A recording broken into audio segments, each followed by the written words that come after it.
चालू करना है।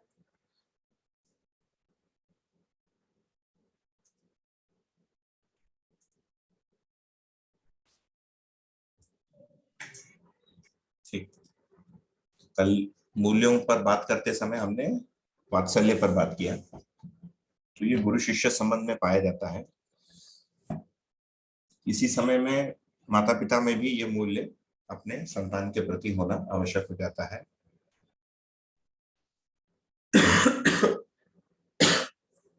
मुझे लगता है इस कॉल में जितने भी लोग हैं अधिकांश माता पिता ही हैं।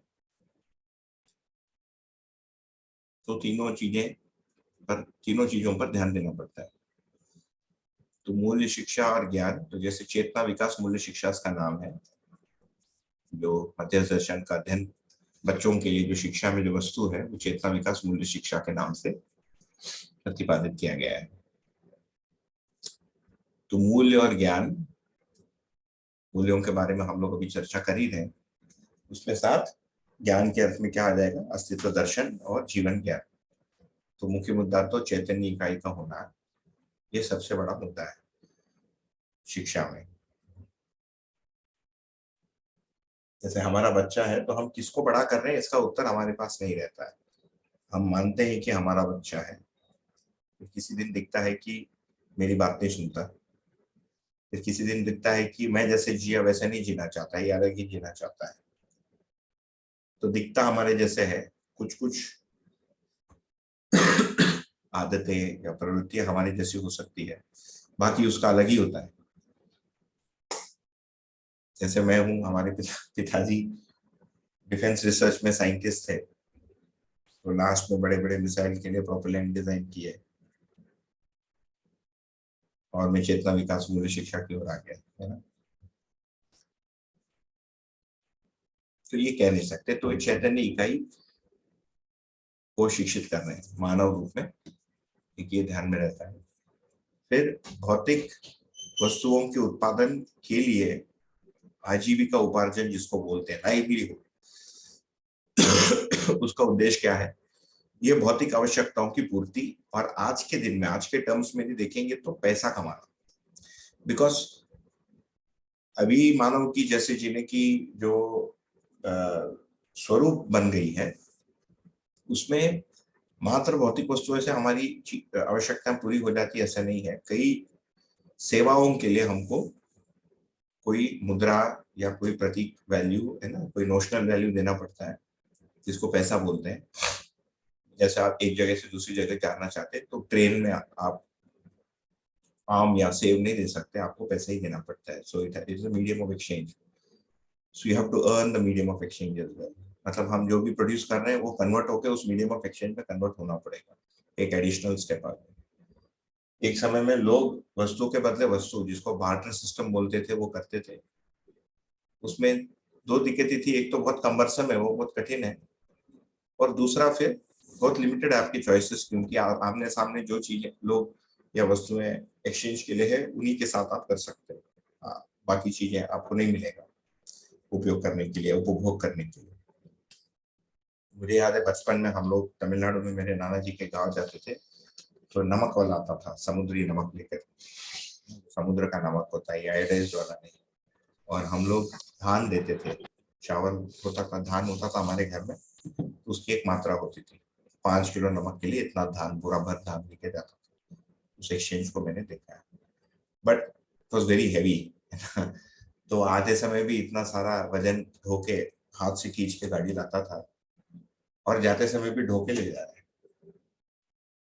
So if you see logically it is simpler with the धान, उसको जो खाना है it is available somewhere else, and उसको हमने केवल कोई वैल्यू दे दी, उस वैल्यू, उस टोकन, मान लो मैंने कॉइन दे दिया कोई नीले रंग का, उस नीले रंग के कॉइन के बदले उसने वहां धान एक्सचेंज कर दी। So this was very convenient. इसकी सुलभता या सुविधाजनक होने के कारण पैसे का उपज हुआ। आज ऑफ कोर्स पैसा बहुत कॉम्प्लिकेटेड चीज हो गई है, तो वास्तविकता भी नहीं है पैसा। तो इसको हम आगे देखेंगे जब विनिमय कोश व्यवस्था के बारे में बात करेंगे। और एक चीज है पढ़ना, मतलब जानकारी या सूचना, जैसे हमने कहा ज्योग्राफी में, हिस्ट्री में, है ना, कंट्री का नाम क्या है, प्रेसिडेंट का नाम क्या है, बहुत सारी इंफॉर्मेशन आती है। और लोगों के नामकरण, चीजों के नामकरण भी आते हैं।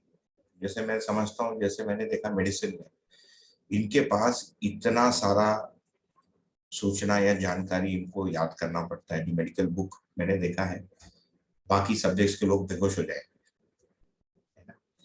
जैसे मैंने इंजीनियरिंग में देखा कि number of words is limited, symbols and logic पर अधिक ध्यान है। यहाँ पर आपको याद रखना है इतना सारा जो कॉम्प्लेक्स शरीर का जो रचना है, इसके अलग अलग पार्ट्स है ना, उसका नाम क्या, इसका नाम क्या, उसका नाम क्या, फिर वो कैसे काम करता है। तो मेमोरी में रखना एक बहुत बड़ी चीज हो जाती है। लॉ में भी ऐसा ही है। लॉ जो प्रोफेशन होता है, a lawyer has to remember many things, at least till he passes the law bar exam, है ना। उसके बाद भले ही भूल जाए, आजकल कंप्यूटर आ गए तो ढूंढ लेते हैं, बट अदरवाइज जानकारी का भंडार बहुत होना पड़ता है हिस्ट्री के स्टूडेंट्स के लिए। तो memory is one part of learning, having information based on कुछ कॉमन इंफॉर्मेशन, कुछ जेनरिक मतलब कुछ स्पेसिफिक इंफॉर्मेशन। स्किल्स जैसे एक डॉक्टर डायग्नोस करते हैं, औषधि देते हैं, बट उससे और बढ़िया स्किल है सर्जरी। जैसे आई सर्जन होता है, नाक का सर्जन होता है, सिविल इंजीनियर होता है, सिविल टेक्नीशियन होता है, आपके इलेक्ट्रिकल टेक्नीशियन होता है, तथा समझ। ठीक, तो इसको देखेंगे तो चैतन्य वस्तु के तृप्ति के लिए है, ये जीवन तृप्ति के लिए है। इसके बिना जीवन की तृप्ति होती नहीं, समझ में नहीं आता, समाधान नहीं होता। ये परिवार रूप में जीने के लिए इसकी तृप्ति लगती है, इसकी आवश्यकता लगती है, क्योंकि हम फिर आजीविका का उपार्जन नहीं होगा तो मटेरियल एस्पेक्ट पूरा नहीं हो सकता है। प्लस हमारी क्यूरियोसिटी भी रहती है, पानी क्यों बहता है, so we study it. Appearance तो अंडरस्टैंडिंग दोनों का होता है, अपीयरेंस और प्रॉपर्टीज को पता है, इसका भी होता है। विषय मैंने लाइन डाला है, ठीक। और ये जो सूचनाएं हम इकट्ठा करते हैं, ये मानव समाज में जीने के लिए आवश्यक है। आज के दिन यदि आपको जीना है दुनिया में, तो भारत की सीमा कहाँ तक है, इसके कुछ संविधान है ना। विश्व अमेरिका में, अमेरिका बोल के एक देश, ये सब आपको सीखना ही पड़ेगा, पढ़ना लिखना सीखना ही पड़ेगा, नहीं तो आप नेविगेट ही नहीं कर सकते, आप बैंकिंग नहीं कर सकते, बहुत सारी चीजें में आप कम पड़ जाओगे। एक समय में समाज में जीने के लिए जानकारी या इंफॉर्मेशन ऑप्शनल था, आज के दिन it's no longer optional, it's almost compulsory, you have to be able to sign, use a phone, ये सारी चीजें। तो हमारे आज के शिक्षा को यदि देखेंगे, teaching is largely restricted to information analysis and training in various skills, है ना। जो समझ वाला भाग है वो टोटल मिसिंग है। तो मानव का अध्ययन ही नहीं हुआ अभी की शिक्षा में। आगे हम देखेंगे तो behavioural, intellectual and common spiritual लिखा है, aspects are totally left out. और यदि सिखाते तो फेथ बेस्ड, मतलब आस्था के आधार पर सिखाते, बेटा ऐसा करो, ऐसा मत करो, है ना। इस प्रकार की भाषा उपयोग की जाती है, समझ में कम आता है, स्टूडेंट को समझ वाली लैंग्वेज या भाषा कम उपयोग होती है। तो ये वात्सल्य भाव हमारे में होना, हमारे संतान को पहचानने के साथ, तो यदि आज के दिन देखेंगे तो हमारे प्रत्येक माँ बाप में भाव तो होता ही है कि वो सीखे, बट उसकी जिम्मेदारी कई लोग ले पाते हैं, कई लोग नहीं ले पाते, मतलब अपना पाते हैं। और उसका दायित्व तो स्वीकारने के बाद भी उसको पूरा करने का सामर्थ्य कुछ लोगों में होता है, कई लोगों में नहीं होता।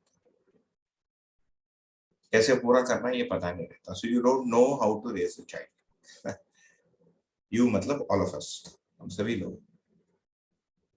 हमारी विवाह हो जाती है, शादी हो जाती है, सामने पति या पत्नी खड़ा हो जाती है, इसके साथ करना क्या ये पता नहीं रहता, जो मन में आया उसको करते जाते हैं, hoping that it will be fine.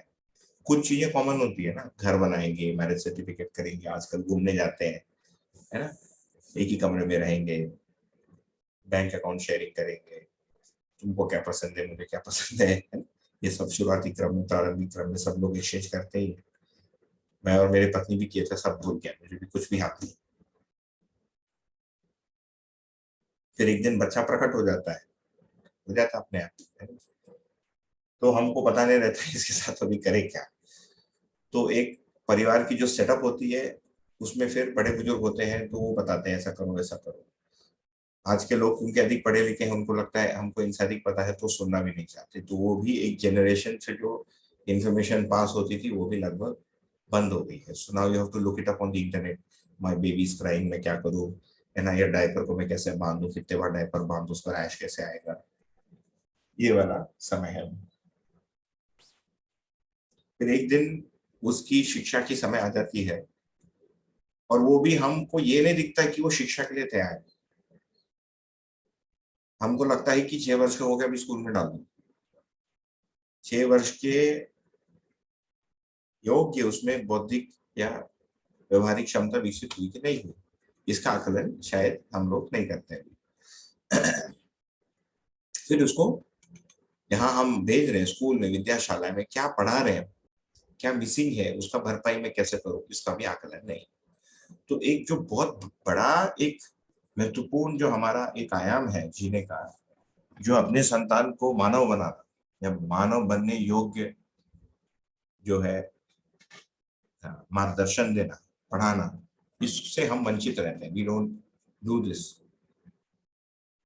तो बच्चा भी ऑटो पायलट में स्कूल से किसी दिन निकलता है इतना करके, राइट? फिर वो बन जाता है कुछ। तो क्योंकि हमको पहले से इतना ही दिख रहा था, खुद के लिए भी हम स्वयं भी इतने को ही समझे, इतने को ही कमाए, इतने में ही जिए, तो फिर इसी को हम पास ऑन करते हैं, not realising that this whole thing is missing behavioural, intellectual and spiritual aspect. तो शिक्षा में इसका भरपाई होना आवश्यक है। इस दर्शन में इसका पूरा सिलेबस प्रस्तावित है, but it is early days yet, अभी उसको समझ के उसको ये करने में भी काफी समय है। तो ये वात्सल्य मूल्य पर थोड़ा सा रिकैप हमारा। अगला मूल्य है गौरव या ग्लोरी। से कह रहे हैं ना, आप कह रहे हैं ना भैया जी कि बच्चों को हमने तैयार किया नहीं और उससे पहले हम माँ बाप बन जाते हैं। आप ठीक कह रहे हैं। वैसे भी जैसे कि हम सभी पढ़े लिखे लोग हैं, पढ़ते भी हैं ह्यूमन साइकोलॉजी वगैरह, तो उसमें बार बार रिपीटिवली यही कहते हैं कि parenting is art and we are not born parents. अब आप खुद बताइए, आप तो बहुत यंग हैं, जब आपकी शादी हुई या जब आप एक फादर बने, तो ये आर्ट की किसी सिखाई तो नहीं थी। और स्पेशली मेरे जमाने में तो हम लोगों को तो बिल्कुल इस बात का आइडिया ही नहीं था कि बच्चों को कैसे रेस किया जाता है। वो आप सही कह रहे हैं कि ऑटो पायलट की तरह से जैसे अच्छा हुआ उसको स्कूल भेज दिया एंड वो क्या बना क्या नहीं हुआ। और जब ये चीजें समझ में आई था, it was all by the time we were already grown up. और अब क्या हुआ है कि अब अपनी मिस्टेक्स नजर आती, but then it's too late to even उनको कैसे मैंड करी जाए। तो आप सही कह रहे हैं कि उनको जो ये आर्ट है वो शादी के पहले आ जानी चाहिए। अच्छा, आज के जमाने में तो शादी के पहले बच्चों के बारे में बात करना बहुत अच्छा भी लगता है, but in those day it was a taboo also. जब शादी के बाद खुद लड़की नहीं कर सकती थी, तो बच्चे की बात वो कैसे करेंगे। और may be not even aware of it कि इनके बारे में पहले सोचना भी चाहिए।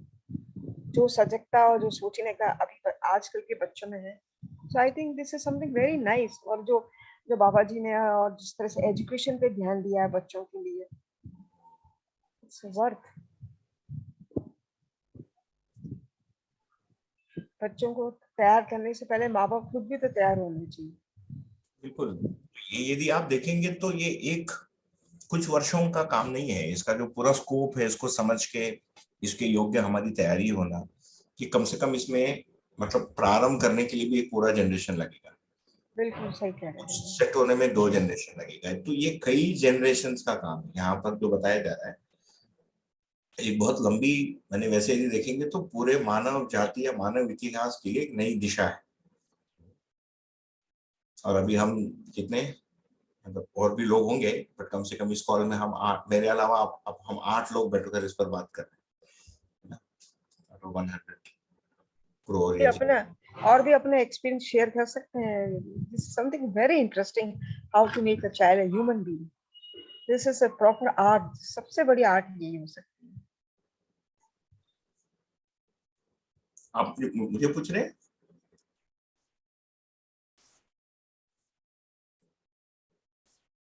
हेलो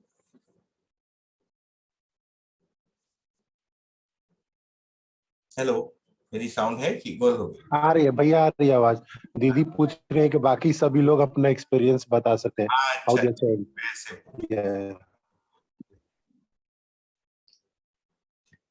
बताइए। मैं तो बहुत न्यू हूँ। मेरी वाइफ ही बच्चों को रेज किया है। एल्डर वन, बड़ी वाली मेरी 9 इयर्स की है बेटी, छोटी वाली 6 इयर्स है। But I don't know how it is going on. सही में वो बाय डिफॉल्ट होते जा रहा है मेरे साथ, ऑटो पायलट मोड में है मेरे लिए।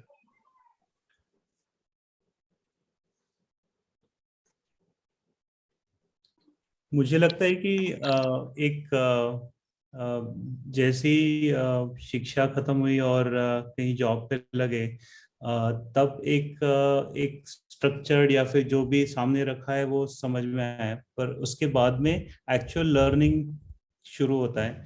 और शादी होने के बाद तो आई थिंक डेफिनेटली नए एस्पेक्ट जुड़ते हैं। बच्चा होता है तो I think focus I think खुद पे या फिर इन जनरल चीजें करने में ज्यादा जाता है। तो I think that's where I think real learning starts. I think that's what I observed. Basically Manju दीदी का एक क्वेश्चन था कि जब शादी के पहले बच्चों के बारे में बोलना भी जहाँ मना था, तो यानी हमारे बच्चे कैसे होंगे, कैसे करेंगे, तो कैसे हम समझे कि बच्चे कैसे पालना है।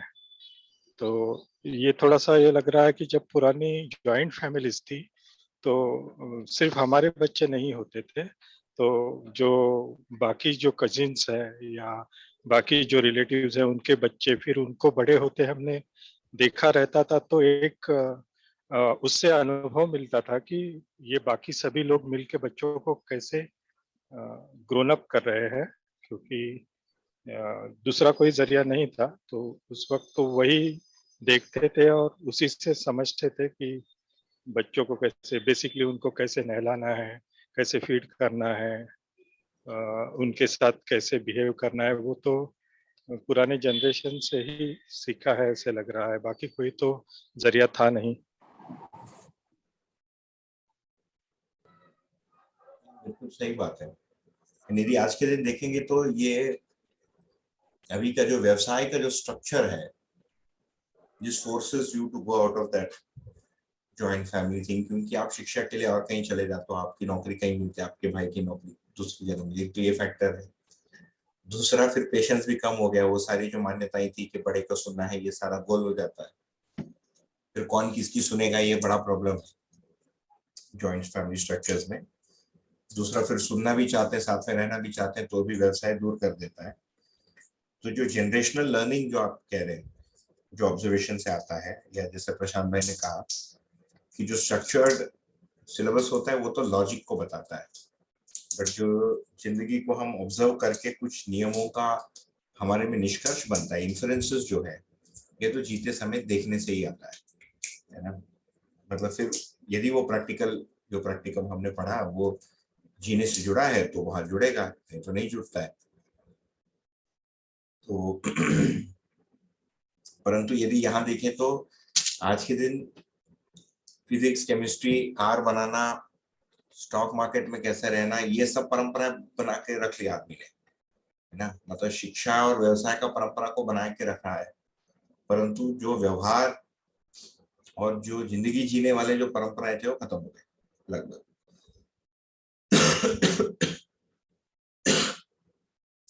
तो एक तरफ गेन हुआ तो दूसरी तरफ लॉस तो हुआ ही। भैया जैसे एक बात ये भी तो आती है कि जैसे अभी हम सभी लोग थोड़ा इमोशनल भी हो रहे हैं उस पार्ट पर कि हम अपने बच्चे के लिए क्या कैसे अच्छा करें उतना नहीं समझ पाए। तो उससे पहले ये बात भी आती है कि हम खुद भी तो समझे हुए नहीं रहते हैं। तो उधर हम जब खुद की अपनी जिंदगी के लिए कोई हमारी प्लानिंग उतनी स्पष्ट नहीं होती है कि हमें जीवन में क्या करना है, या इवन हमें ये भी नहीं पता होता प्रश्न के रूप में भी कि हमारा जीवन ही क्यों है, जैसे हम क्यों ही इस धरती पर आए हैं। तो जब इतनी स्पष्टता एक मानव को अपने लिए भी नहीं होती है, जिस समय तक, जिस टाइम तक अभी तो हम अध्ययन में आए हैं तो हमें तो ये प्रारूप बहुत ही अच्छे से दिख पा रहा है। तो उस वक्त तक जब तक हम खुद उस एक अंधेरे वाली चीज में होते हैं तो हम क्या ही सोच पाते हैं कि आने वाला जो एक नया जीवन है उसको हम क्या दिशा दे पाएंगे। क्योंकि जब हमारा खुद का अपने, क्योंकि मैं भी एक मानव हूँ, मेरा खुद का समझ में आता है मुझे कि मैं क्यों हूँ इस धरती पर, तो मुझे उस बच्चे का भी लक्ष्य, उसका व्यवहार समझ में आएगा। जैसे अभी आप और हम सभी जो बात कर रहे हैं, ये पूरा कार्यक्रम एक ही चीज के लिए, वो है आचरण की निश्चितता। और वो अध्ययन विधि के बाद आती है और पूरा अनुभव के बाद मानव निश्चित हो पाता है अपने व्यवहार में। फिर वो हर चीज में।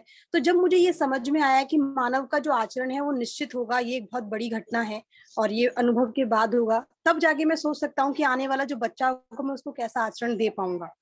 तो ये भी एक एस्पेक्ट है। तो आई थिंक मुझे ऐसा लगता है कि हम जो गिल्ट में जा रहे हैं उसमें ये भी सोच सकते हैं कि हमारे पास सही वस्तु थी नहीं तो हम कैसे सोच सकते हैं। बिल्कुल नहीं, आप सही बोल रहे हैं।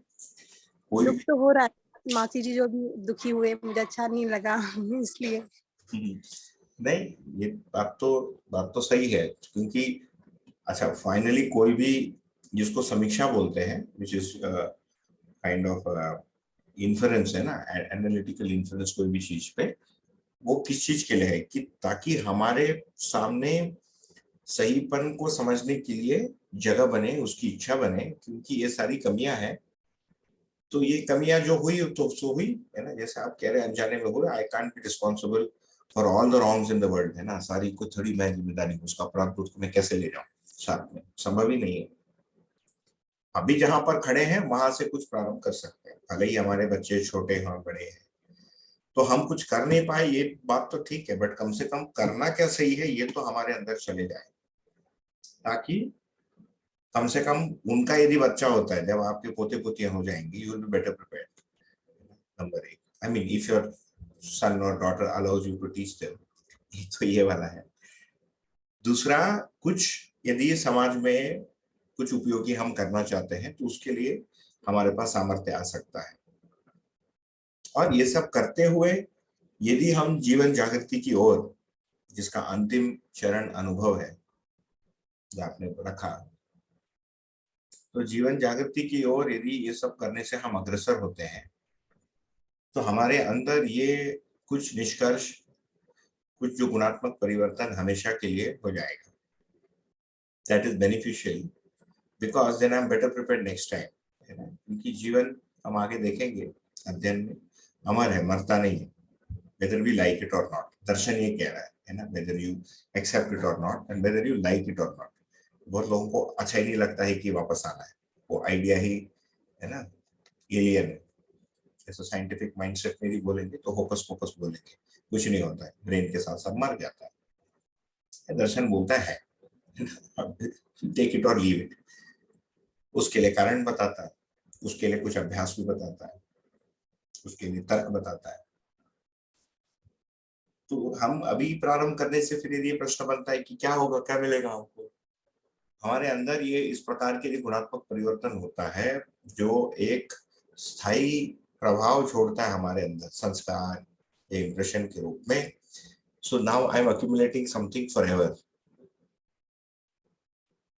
समझ के साथ क्या है, मैं जो अभी अक्यूमुलेट कर रहा हूँ ये फॉर एवर, यदि वो समझ वाली जगह में पहुंचता है। भाषा याद नहीं रहती, क्योंकि आज हम कुछ पढ़ते हैं 10 दिन में भूल जाते हैं, हम लोग कॉलेज में पढ़े थे अभी याद नहीं रहेगा, बट कुछ उसके निष्कर्ष या इंप्रेशंस हमारे साथ रह जाते हैं, ये मुख्य बात। बाकी जो भी मैं करता हूँ कुछ बहुत शॉर्ट टर्म होता है, कुछ मीडियम टर्म होता है, कुछ लॉन्ग टर्म होता है। जैसे बच्चों को बड़ा करना, उनको सेटल करना, उनकी विवाह होके पोता पोती देखना, हर मानव ये चाहता है, गरीब हो अमीर हो, दुनिया का सबसे धनाढ़ी व्यक्ति हो, ये लॉन्ग टर्म एक व्यू। मीडियम टर्म क्या है ना भाई, हम सेटल डाउन हो जाए, आर्थिक रूप से सेटल डाउन हो जाए, ये सब ऐशना या कामना के रूप में रहता है। मैं कुछ समझ लूं, इन पुस्तकों को पढ़ लूं, कुछ इमीडिएट टर्म होता है और कुछ तुरंत वाला होता है। तो हम तुरंत वाला ये करके इस मान्यता के साथ करते हैं कि वो लॉन्ग टर्म वाला पूरा हो जाएगा। निरंतर वाले पर हमारा ध्यान नहीं रहता है, एम आई टेकिंग बैक और एम आई एक्यूमुलेटिंग समथिंग फॉरएवर, ये जनरली रहता है। जनरली हो सकता है किसी में हो। तो यहाँ पर जो वस्तुएं हैं वो हमको उस दिशा में मदद करेंगे, इसीलिए इसमें उत्साहित होने का ही कारण बनता है। बिकॉज नाउ यू स्टार्टेड, इसके पहले भी नहीं पता था कि चालू क्या करना है। ठीक है,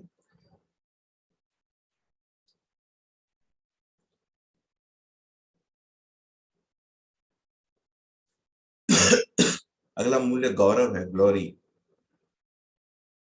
यहाँ पर इंग्लिश में परिभाषा दिया है, बट बेसिकली इसका तात्पर्य क्या है सामने वाले व्यक्ति में श्रेष्ठता, जिसमें समझ आचरण में श्रेष्ठता को देखते हुए मैं वैसे बनने के लिए तत्पर होता हूँ, इसका नाम है Gaurav. So it doesn't lead to jealousy, somebody else doing well, है ना, यदि वो स्पर्धा है।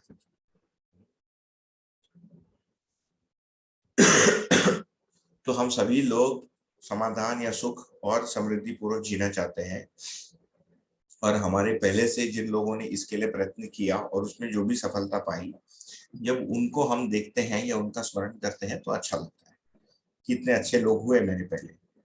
तो उसके प्रति जो भाव है, इसका नाम है गौरव।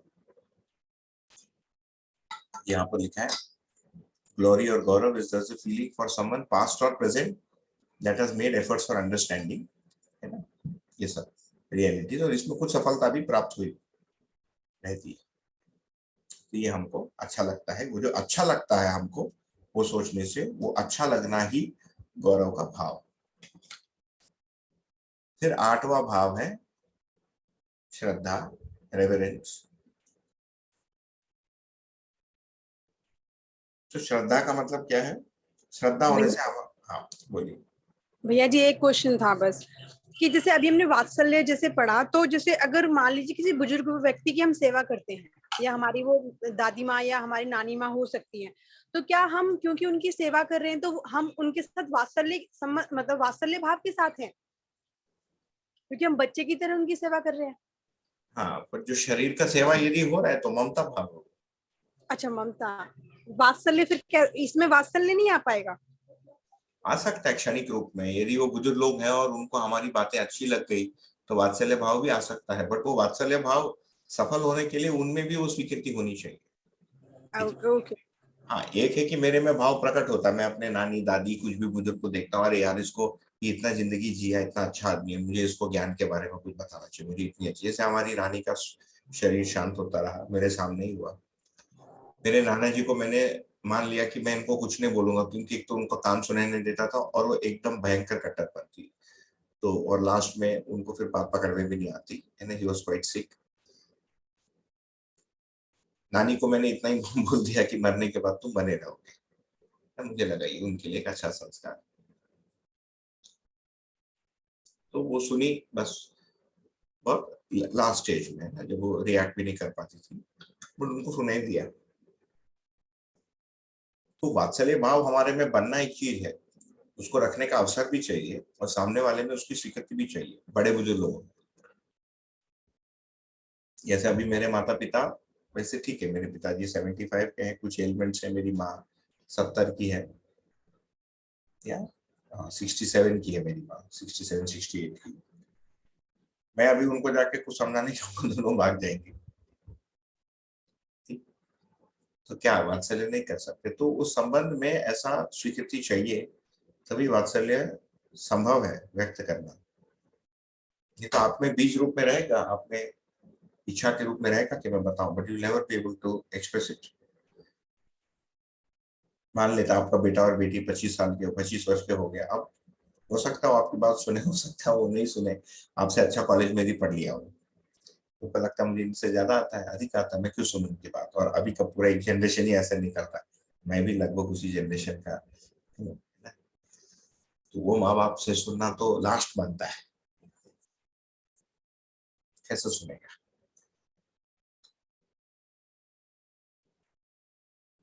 ठीक है जी भैया जी, बिल्कुल ठीक है।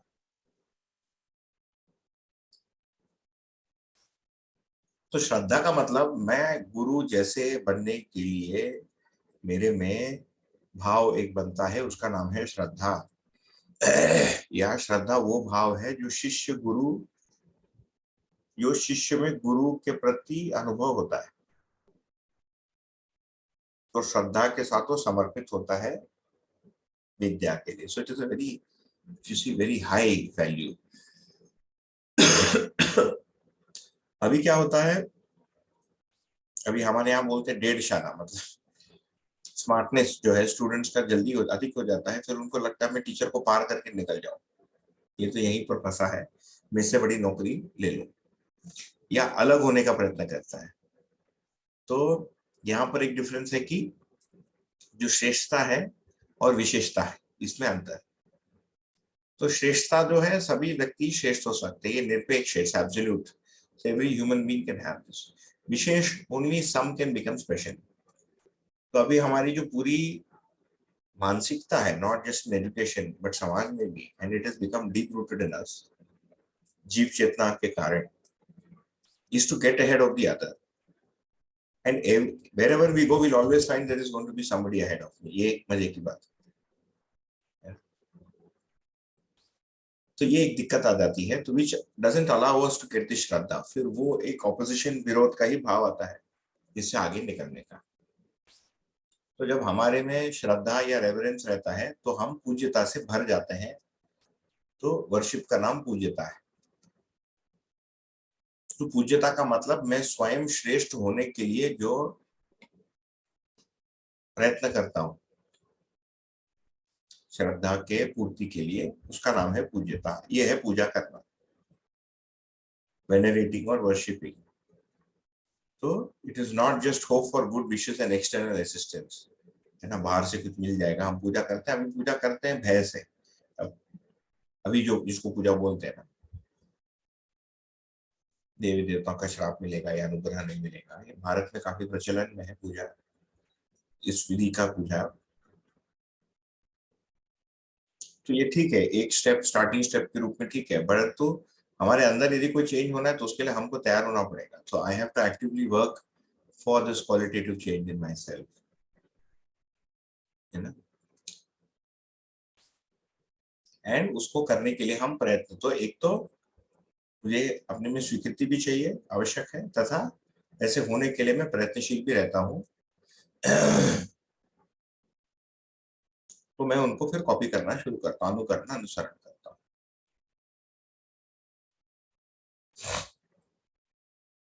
आज क्या होता है, आज हम आउटसोर्स कर देते हैं हमारी जागृति को। काफी कॉमन है भारत में। मंदिर गया, नारियल फोड़ दिया तो हो गया काम, कुछ हो जाएगा।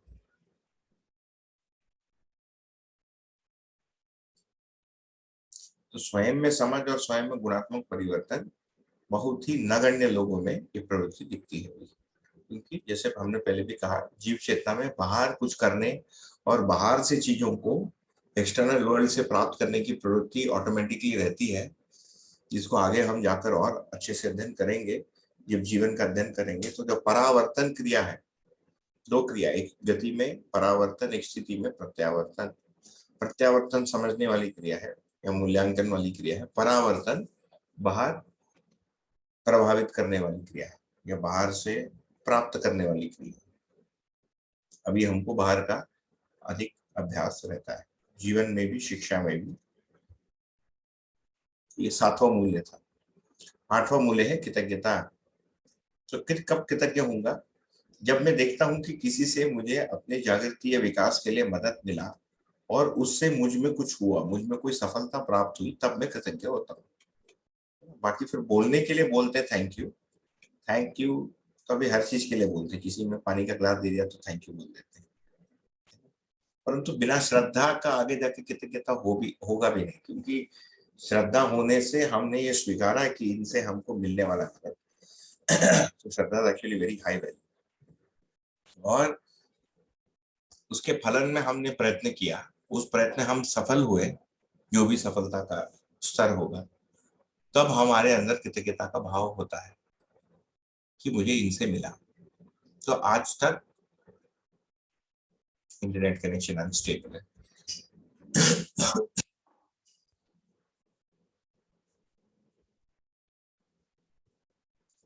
साउंड ठीक है? हेलो भैया बहुत भैया ठीक है भैया। बीच में डिप हुआ था।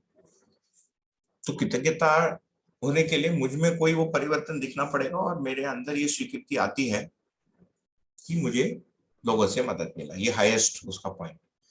बिल्कुल प्रारंभिक क्या है भाई, हमारे पास जो है और हम आज जो हैं और जिन चीजों का उपयोग करते हैं, उसको यदि हम लिस्ट बनाएंगे तो इतनी लंबी लिस्ट है, तो इन सभी के प्रति कृतज्ञ होना बनता ही है ना। तो भोजन से लेकर, नमक से लेकर, बिजली से लेकर, ना, कपड़े का साबुन कोई बना रहा है, कोई आदमी हमारे घर में धोता भी होगा या मशीन धो देती तो मशीन का डिजाइन किसी ने बनाया, उसको रिपेयर कोई कर रहा है। वेरी लॉन्ग लिस्ट जो हमारे आज के दिन जो सिटी या शहरी जीवन में नगर, शहर को नगर बोलते हैं हिंदी में,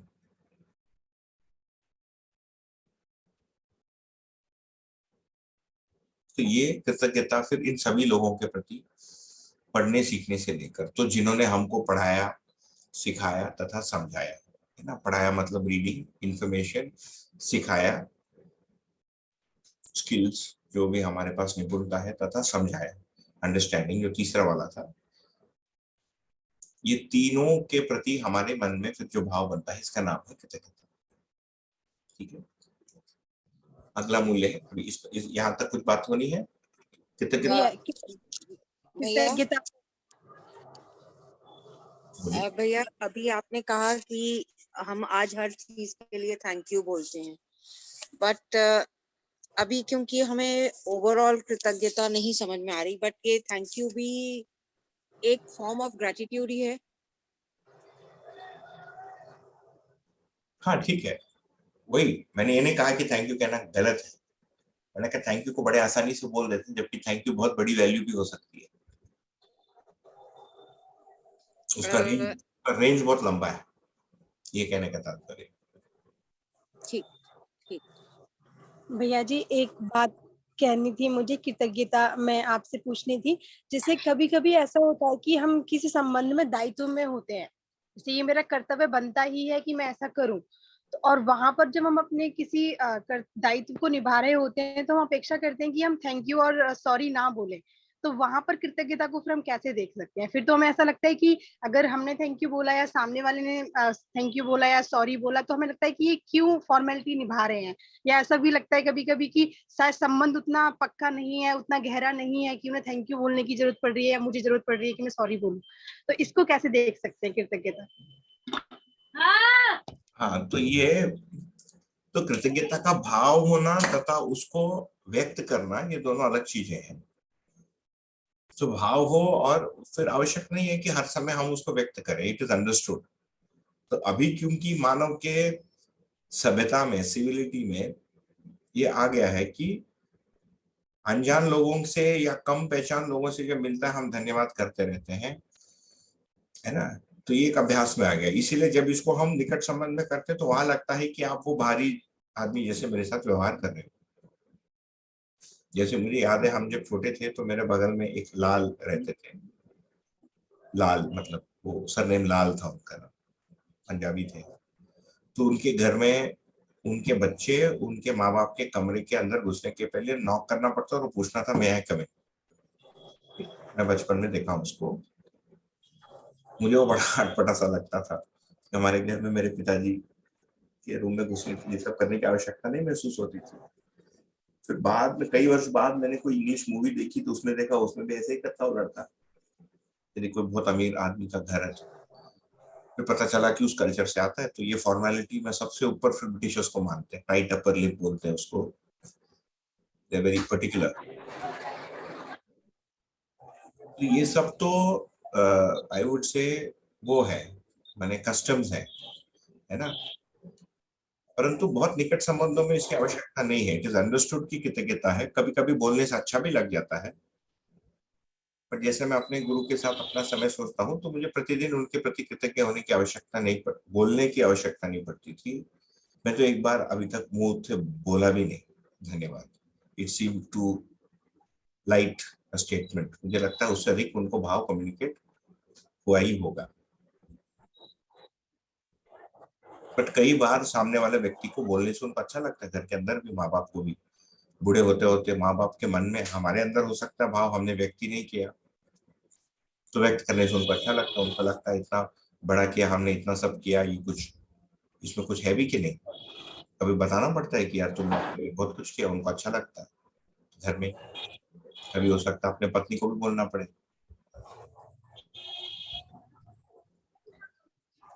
ठीक है, तो ये आवश्यकता के अनुसार हम करेंगे, ये है। जी भैया जी बिल्कुल।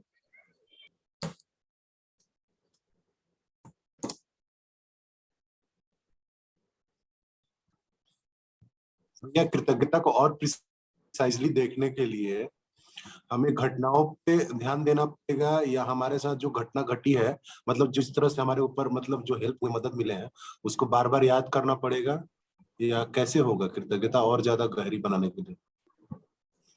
ये मुझे लगता है कि हम कृतज्ञता का प्रारंभ कहाँ से होगा? इसी से होगा जब हम ये सोचते हैं, इन चीजों पर ध्यान देते हैं कि हमको किन किन से क्या क्या मदद मिला। फिर हम ये शोध कर सकते हैं कि हमारा उनके प्रति क्या भाव।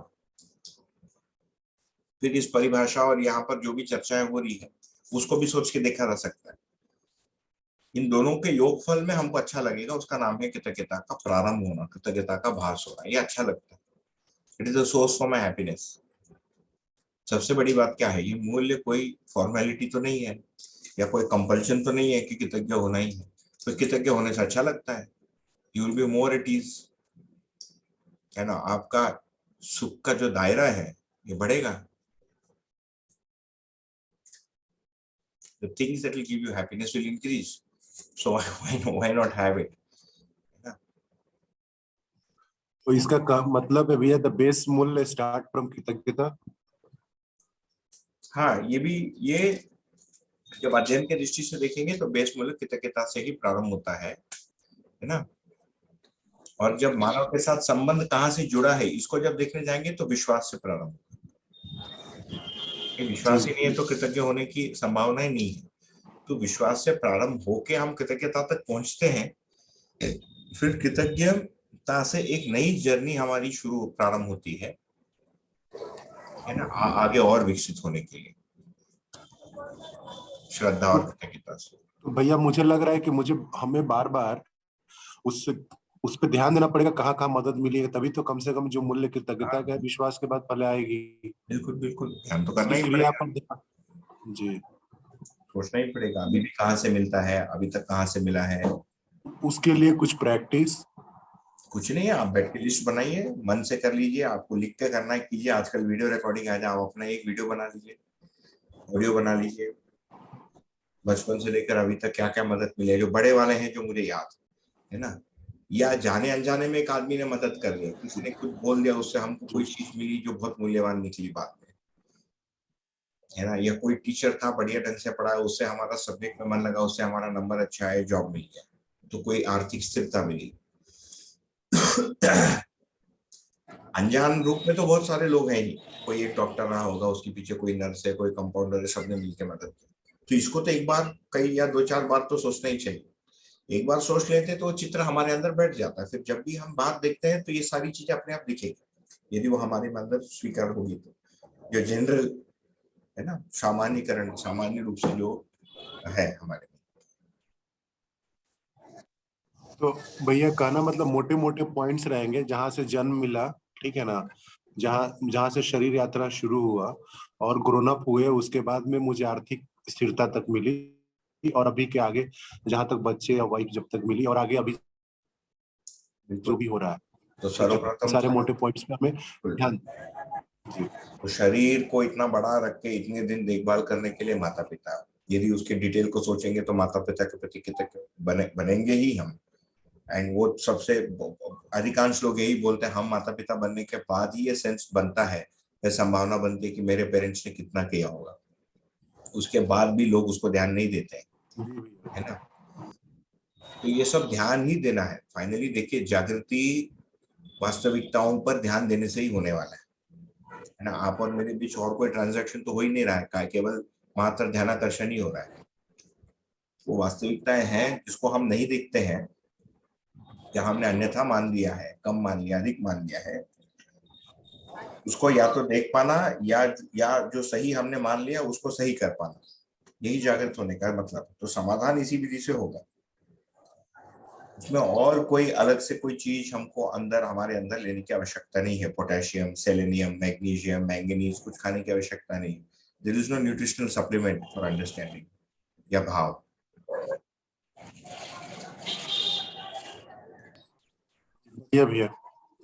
भैया कृतज्ञता की जब बात आती है तो अभी हमने जो अभी इतनी सारी बात की वो मानव के साथ देखा हमने कृतज्ञता को। क्या कृतज्ञता को हम और 3 अवस्थाओं के साथ भी देख सकते हैं? कि जिस तरीके से अगर मैं एक पेंसिल से लिखती हूँ तो वो पेंसिल किस तरीके से मेरे लिए उपयोगी है और मैं अपने एग्जाम को क्वालिफाई कर पाती हूँ, तो क्या उस पेंसिल के प्रति भी कृतज्ञ होना बनता है? आप ट्राई कर सकते हैं, बनेगा नहीं। पेंसिल की उपयोगिता मतलब पेंसिल को जिस आदमी ने बनाया वो उस मानव के प्रति भाव है, तो ये भाव को संबंध मूल्य का है, तो ये मानव मानव के बीच संबंध में ही मिलेंगे हमको, है ना। बाकी जगह हम पूरकता को देख सकते हैं। Okay okay. क्योंकि देखिए ये कृतज्ञता का भाव मिला कैसे, किसी में कर्ता पद होना चाहिए ना, somebody has done something for you। But जैसे आम का पेड़ है, आम का पेड़ इज नॉट डूइंग एनीथिंग, आम का पेड़ आम के पेड़ के रूप में बना हुआ है एंड हम उसका उपयोग कर रहे हैं, तो आप उस व्यक्ति के प्रति कृतज्ञ हो सकते हो जो उस आम के पेड़ को बचा के रखा या जो तोड़ के आपके घर तक पहुंचा रहा है, बढ़िया है ना। बट आम का पेड़ इज नॉट डूइंग एनीथिंग, उसमें कर्ता पद नहीं है। तो ज्ञान अवस्था की इकाई मानव में ही दृष्टा, कर्ता और भोक्ता है, आम में चैतन्यता नहीं। इसके मतलब नहीं है कि आप आम के प्रति मैंने उसका देखभाल नहीं करेंगे, वो ज्ञान अवस्था की इकाई है जी, है ना, तो उसके प्रति हमारी पूरकता को हम पहचानेंगे, आगे देखेंगे उसको। जी भैया, तो कहने का मतलब कृतज्ञता का मूल्य मानव के संबंध में ही है, और अगर हम 3 इकाइयों की बात करें, वो जो 3 अवस्थाओं की जो चीजें हैं उनके प्रति पूरकता के संबंध को देख सकते हैं और उनका हम उपभोग करते हैं, वी कंज्यूम देम।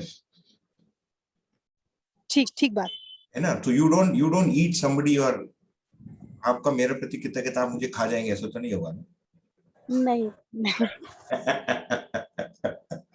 तो मैं आपको खा गया फिर बोलता मैं तुम्हारे प्रति कृतज्ञ हूँ, मेरी सोच पता वाह बेटा तू मुझे खोल के खा लेता, उसका बोलता है कृतज्ञ हूँ, है ना, क्या मतलब हो उसका। सो वहां उपभोग है, यू कंज्यूम। जी भैया, नहीं इससे भी अच्छा ये अच्छा लगा जो आपने कहा ना, आम के पेड़ में आम कुछ कर नहीं रहा है, वो अपनी जगह पे बना हुआ है, तो ये आम के पेड़ को जिस भाईजान ने उनका ध्यान रखा उनके प्रति हम कृतज्ञ हो सकते हैं। तो एकदम से कर्ता वाला जो पक्ष है उससे कनेक्टिविटी मानव के साथ ही फिर बनती है। इसीलिए इसको अस्तित्व दर्शन कहा है। देखिए नाम बहुत सुंदर इसका, दर्शन में इट इज कॉल्ड अस्तित्व दर्शन ज्ञान।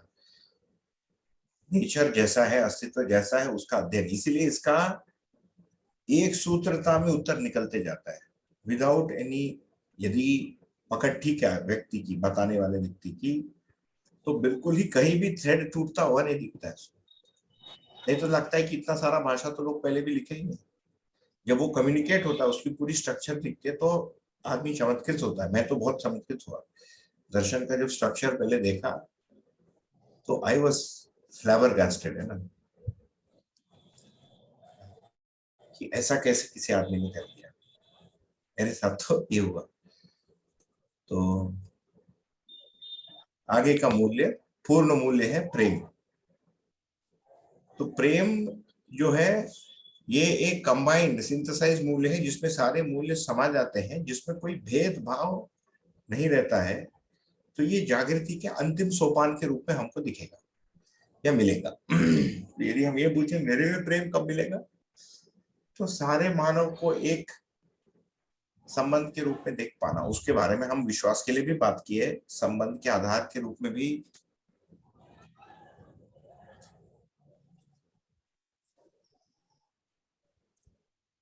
अच्छा, मुझे लगा वो गोल गोल हो गई, तो अभी है ठीक। तो इसको हमने विश्वास में भी बात किया, संबंध के आधार के रूप में भी बात किया कि प्रत्येक मानव के प्रति दूसरे का संबंध है ही। तो मैं आपके बगल में आके खड़े हो जाता हूँ तो आप इस बात से वो हो जाएंगे, सतर्क हो जाएंगे कि सामने, या सजग हो जाएंगे कि एक आदमी है, और सतर्क हो जाएंगे कि इसके साथ में क्या करूं। अस्तित्व ये कह रहा है कि आपको उसके साथ प्रेम ही करना पड़ेगा, दूसरा चॉइस नहीं है। हमारा सुख उसके साथ प्रेम करने में ही है, whether you like it or not। और उस प्रेम होने के क्रम में विश्वास, सम्मान, ममता, स्नेह, ये सारे पायदान है, they're all stages to get to प्रेम। ठीक है। तो हमारे में जब ये प्रेम का भाव आता है, या हम कब आता है, जब हम पूरे मानव जाति को एक अखंड समाज के रूप में, विश्व परिवार के रूप में हम देख पाते हैं, और विश्व परिवार के रूप में हम पहचान पाते हैं, हमारे अंदर ये निरंतरता के लिए स्वीकृति बन जाती है, तब इसका नाम है प्रेम। फिर प्रेम पूर्वक हम प्रत्येक संबंध में प्रस्तुत रहते हैं या प्रस्तुत होते हैं, तो इसको पूर्ण मूल्य कहा है ना। तो ट्रस्ट को, विश्वास जो है ये आधार मूल्य है, और प्रेम को पूर्ण मूल्य कहा है संबंध में। ठीक, फिर यहाँ पर I mean also for youngsters it's an important one, तो इसको रखा ही है। आज हम लव या प्रेम को क्या बोलते हैं, किस चीज को प्रेम मानते हैं, एक पर्टिकुलर स्पेशल इंपॉर्टेंस को हम प्रेम मानते हैं। ये जब होता है, आई एम यूजुअली, यहाँ लिखा we tend to ignore everyone else in early, बाकी लोगों को छोड़ देते हैं। फिर हम बहुत सारी चीजें करते हैं उस व्यक्ति के लिए, जब करते हैं तो हमारे अंदर भी अपेक्षा बनने शुरू हो जाती है, प्रारंभ हो जाती है, मैं इतना कर रहा हूँ तो वो भी कुछ करे, उसको यदि नहीं चमका तो प्रॉब्लम होती है। फिर हम इतना उसमें प्रेम डाल देते हैं, मोह, इन्फैचुएशन की जगह, तो वो सामने वाला व्यक्ति सफोकेट होना शुरू हो जाता है ना। फिर हम बोलते हैं कि ये संबंध में बहुत सारी प्रॉब्लम होगी, तो लव खत्म हो जाता है, ब्रेकअप हो जाता है कोई केस में। तो खुद बचने के लिए, क्योंकि ये एकेडमिक्स और स्टूडेंट्स दोनों ही उसको वो करेंगे, मैंने नीचे लिखा है, the above example is typically shown in movies, है ना, but it also takes place in real life। ये क्यों होता है, क्योंकि हम उसको स्पेशल अटेंशन वाला, अधिमूल्यन जैसे देखते हैं। तो बेसिक इशू क्या होता है, अभी के प्रेम में हम रूप और गुण देखते हैं, और वो हमारे प्रिय अप्रिय दृष्टि के अनुसार होता है। इसके कारण हमको जो अच्छा लगता है वो बदल जाता है थोड़ी देर में, इसीलिए प्रेम भी बदल जाता है। या वो चीजें हमको दूसरे किसी व्यक्ति में और उससे अधिक दिखता है, तो उसको डंप करके हम दूसरे किसी व्यक्ति के प्रति प्रेम कर लेते हैं, है ना। तो ये जो इमोशनल एंगल है, it's a big thing. And western society में इट इज वेरी कॉमन। अभी इंडियन सोसाइटी में overall as a percentage of the population बहुत कम है, सिटीज में अधिक है। देखिए, मैं सेपियंस बोल के एक बुक मेरी पत्नी ने खरीदा, एक graphic novel, it's a famous book, आपने कम से कम नाम तो सुना ही होगा। युवाल नोआ हरारी बोल के एक आदमी ने लिखा है, इजराइल का है, सेटल्ड इन द यूएस। तो ऐसे ही मैंने सोने के पहले आधे घंटे लाइट रीडिंग के रूप में मैं उसको देख रहा हूँ। ग्राफिक नॉवल, कार्टून जैसे लिखा है उसमें, it's very easy to read. तो उसके वो जाके वो और एक लड़की नहीं आ रही है, प्रॉपर्ली, है? आपकी आवाज नहीं आ रही प्रॉपर्ली। ओह, मेरी आवाज नहीं आ रही? आ रही है भैया, आ रही है, हाँ। अच्छा दीदी, अच्छा दीदी, तो लगता है आपके यहाँ। मैं रिपीट करता हूँ। तो मैंने कहा सेपियंस बोल के वो पढ़ रहा था, एक ग्राफिक नॉवल। तो उसमें जो टीचर है वो और उसकी भांजी, एक, और भांजी छोटी दिखती है ना, 7-8-10 साल की होगी एटलीस्ट, जो कार्टून है उसमें।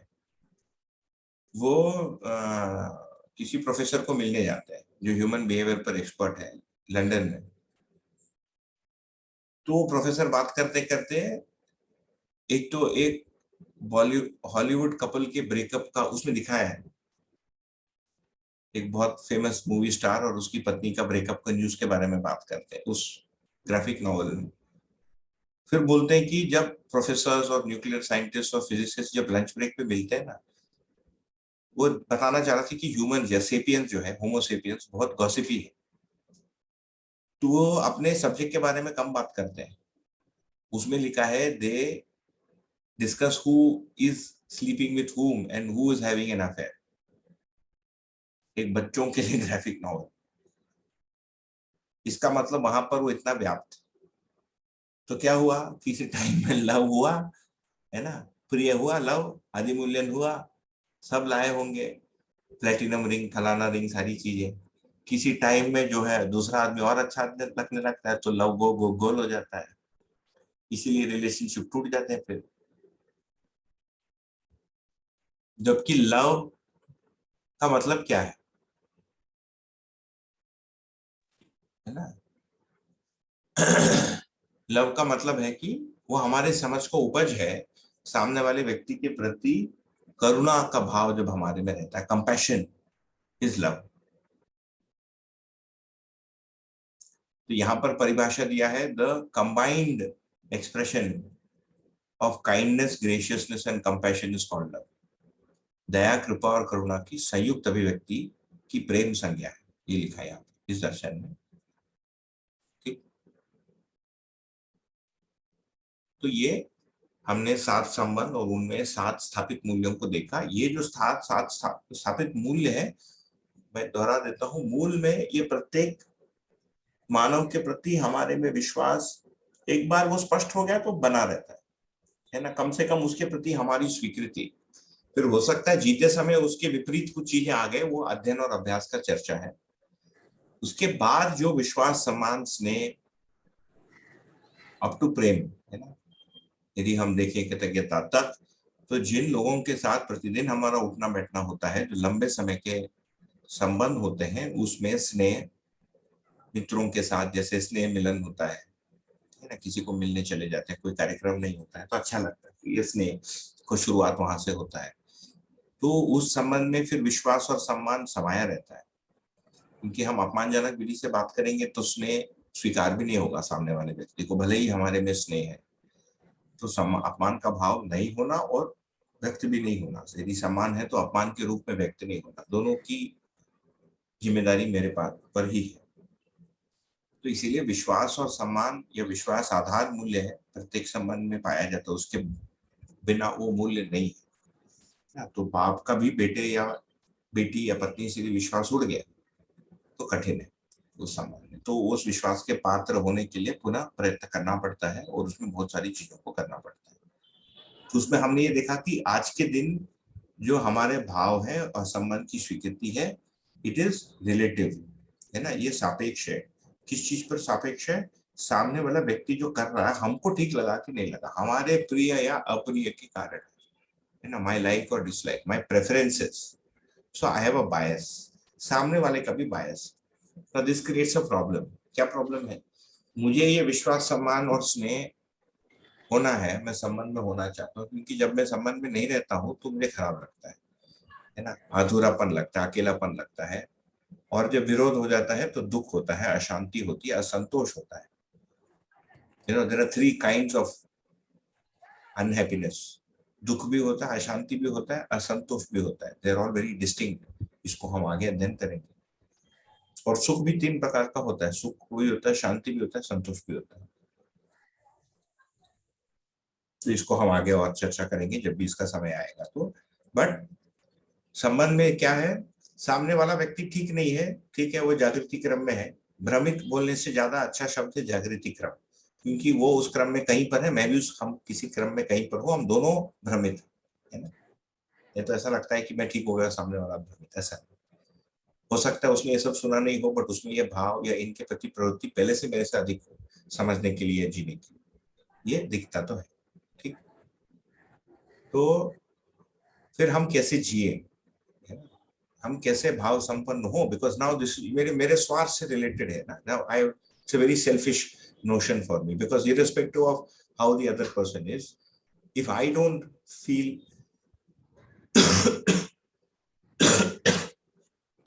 मेरा गला थोड़ा खराब, यदि मुझे उनके प्रति स्वीकृति का भाव नहीं है तो मेरे दुख का कारण बनता है, irrespective आदमी कैसा हो। तो उसके लिए रास्ता ये है कि हम स्वभाव धर्म पर ध्यान दें, मूल चाहना पर ध्यान दें, जो हमने अपने विश्वास तथा स्नेह की चर्चा में हमने लिया था। ठीक है, तो ये 7 संबंध और 9 मूल्य, और इन 9 स्थापित मूल्य की 9 शिष्ट मूल्य है इसका पैर, उसको अभी रखा नहीं है, थोड़ा ओवरलोड हो जाता है, आगे करेंगे। ठीक, अब इन संबंधों को लेकर हम करें क्या है ना, मूल्य तो हमने पढ़ लिया, तो हम ये देखते हैं कि ये परिवार में जीते समय सबसे सुलभ रूप से पहचानना आता है। जैसे माता पिता संबंध परिवार में ही पहचानना पड़ेगा आपको, कम से कम इन थियोरी। प्रैक्टिकली उस वक्त आपके माता पिता वैसे नहीं हो जहां जैसे यहाँ पर लिखा है, वो तो nobody is like what is written here, है ना। परंतु ऐसे होने के लिए हम कैसे, कहाँ पर अभ्यास करें, तो परिवार में ही होता है। फिर ये भी दिखता है कि ये केवल रटने से ये भाव हमारे में नहीं होता है, या जबरदस्ती हम किसी बच्चे को पकड़े और बोले कि स्नेह संपन्न हो जा, स्नेह संपन्न हो जा, नहीं होता। It has to arise in us, है ना। And it does not arise by sermons, मतलब ये उपदेश विधि से भी नहीं आता है। तो मूल्य किसी लिए उपदेश विधि से नहीं दिया जाता। उपदेश से अच्छा लगता है, उपदेश सुनने सुनने तक अच्छा लगता है। जैसे मैं एक उपदेश दे रहा हूँ, मुझे सुनने तक अच्छा लगता है, मान लेते हैं, मतलब मैं मान रहा हूँ आपको अच्छा लग रहा है, ठीक लग रहा है, तभी 1 घंटा 40 मिनट या 2 घंटा सुनते हैं। यदि नहीं होता तो बंद करके चले जाते हैं। परंतु मेरे बोलने मात्र से, उसको सुनने मात्र से आप में कुछ हो जाएगा ऐसा नहीं। उसको अध्ययन करना पड़ेगा, उन शब्दों के अर्थ में आपको जाना पड़ेगा, उसका अभ्यास करना पड़ेगा, उसके कुछ आपके निष्कर्ष बनेंगे, आप पे कुछ प्रश्न बनेगी, वो आपकी समझ बनेगी, तब जाके आपको वस्तु मिलेगी, नहीं तो नहीं मिलेगी। ये सब सुनने से कोई दिशा बदल सकती है हमारी, हमारा ध्यान चलेगा कि अरे यार मैं परिवार को छोड़ गया, अरे यार मैं पैसे के पीछे पड़ा हूं, अरे यार मेरे में स्पर्धा है, मेरे में द्वेष है, गुस्सा दिखाता है। ये सब अच्छी चीजें हैं, यही प्रारंभिक फल है ज्ञान का, जो जीवन विद्या शिविर से संभव होता है। बट इट इज द प्रारंभिक फल, it is that fruit that you get without doing anything by just sitting for 7 days। फिर आप देखेंगे कि बार बार बैठने से वो बढ़ता नहीं हो फल, किसी समय के बाद वो सैचुरेट हो जाएगा, फिर उससे अधिक वस्तु या अध्ययन की ओर आपको जाना पड़ता है, नहीं तो आगे है ना ग्रोथ या डेवलपमेंट नहीं होता। तो परिवार में जीना आ गया, हाँ। तो परिवार में जीने में हमको ये दिखता है कि परिवार जो है ये समाज का एक अंग है और परिवार समाज से जुड़ा है। तो इस व्यू के साथ फिर हम विवाह और उस परिवार में रहते हैं, है ना। तो परिवार वो जगह है, पहली जगह है जहां पर हम इन पूरे संबंधों के जो वेब है, वेब को क्या बोलते हैं हिंदी में, स्पाइडर जो बनाता है, जाल, जाल, मकड़ी का जाल। बट ये मकड़ी का जाल नहीं, यहाँ आदमी का जाल है ना, मानव का जाल है। तो हम हमारे समझ को यहीं पर अभ्यास करते हैं अपने परिवार में रहते हुए। यदि आप ऑलरेडी जिस परिवार के साथ हो, चाहे वो 3 लोग हो या 20 लोग या 2 व्यक्ति, तो वहां से ये प्रारंभ शुरू होता है ना। तो ये सारी चीजें यहाँ पर लिखी है, ये बच्चों के दृष्टि से दिखे, ये हमारे लिए लागू होता ही है। ये जो अभी बात किया था किसी ने, देखिए लास्ट पॉइंट लिखा है, benefit from the collective wisdom of elders when it comes to the many aspects and phases of human life. इसको मैं इसीलिए यहाँ पर डाला कि ये स्टूडेंट्स का उसके प्रति थोड़ा सा स्वीकृति बने, यदि कोई इसको, यदि ये छपता है और छपने के बाद यदि कोई पढ़ता है तो ठीक, नहीं तो ये सब बताने के लिए कोई है ही नहीं, माँ बाप भी नहीं बता पाते हैं। तो हम परिवार में छोटे छुटपन से इन चीजों को प्राप्त करते हैं और बड़े होने के बाद इन्हीं चीजों को हम नेक्स्ट जनरेशन को सौंपते हैं। ये एक साइकिल।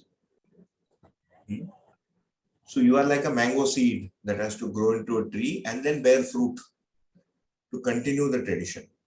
तो एक ट्रेडिशन तो हम कंटिन्यू करते हैं शरीर का। 99% लोगों को ये अपेक्षा, ये इच्छा होती है कि हमारा खुद का स्वयं का संतान हो। ये एक नेचुरल कामना है, इसको पुत्रेष्णा कहा है, और उसका मैं देखभाल करूं, ये अपने आप होता है। परंतु जैसे हम शरीर को बना के रखने और मल्टीप्लाई करना चाहते हैं, वैसे ही समझ, सभ्यता, जानकारी, ज्ञान, ये सबको भी मल्टीप्लाई करना हमारी जिम्मेदारी है। और वो स्थान का नाम परिवार, जहां पर हम उन पूरकताओं को देखकर निभा सके, अभ्यास कर सके। जैसे हमारे जैसे लोग अभी जागृति क्रम में ही है, तो हम उसको अभ्यास करें और अगले पीढ़ी में जहां तक हो सके उसको सौंपे। तो यहाँ पर ये लिखा है कि just as many subatomic particles come together to form an atom and express a definite conduct, so also many humans live together in a family for some common goals।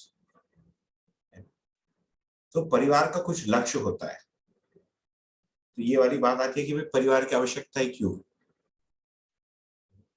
भैया आवाज गई। आवाज गई। बाकी लोगों को भी गई? हाँ, मुश्किल है, सायंकाल को बहुत प्रॉब्लम देता है ये, मैं उसको करता हूँ बार बार जा रहा है।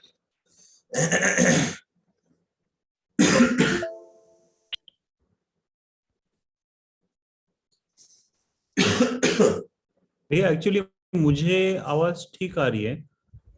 अच्छा, इसका मतलब जिनको जा रहा है उनके यहाँ जा रहा है। इधर बॉम्बे में भी ठीक आ रही है भैया, बॉम्बे में भी ठीक आ रही है। इनफैक्ट आज आपकी तबीयत ठीक नहीं है, तो अगर आप चाहो तो थोड़ा क्लास जल्दी भी छोड़ सकते हो, आपके गले में बहुत खराश हो रही है। हाँ नहीं ठीक है। इधर बॉम्बे तक तो आवाज आ रही है इजी। हाँ, फिर परिवार वाले तक करते हैं, फिर देखते हैं। तो फिर परिवार की आवश्यकता क्यों है ना, मैं क्यों परिवार में रहूं, ये बच्चों को भी पढ़ाना पड़ता है और हम भी समझें। तो परिवार एक ह्यूमन मॉलिक्यूल जैसा है, या एक ह्यूमन एटम जिसकी एक निश्चित आचरण होती है। तो जैसे प्रकृति में बहुत सारे सबएटॉमिक पार्टिकल मिलके एक अणु बनाते हैं और एक निश्चित आचरण, ऑक्सीजन या पानी, यदि परिवार को मॉलिक्यूल मानेंगे तो बाकी लोगों को एटम मानना पड़ेगा। तो इसका मतलब परिवार का भी एक आचरण है जैसे मानव का आचरण। तो परिवार का आचरण उदारता के रूप में, है ना, दया के रूप में, ये सब दिखता है। जैसे मेरे परिवार को बाहर से कोई देखता है तो क्या दिखता है उनको, मैं इंडिविजुअल के रूप में नहीं दिखता हूँ, ये पूरा परिवार दिखता है। ये लोग क्या है, तो लोग एक बड़ा वो बनाते हैं, नहीं ये धनाढ़ी लोग है, ये शाकाहारी है, ये मांसाहारी है, सब लोग बनाते हैं उसको ना, ये यहाँ का आदमी है।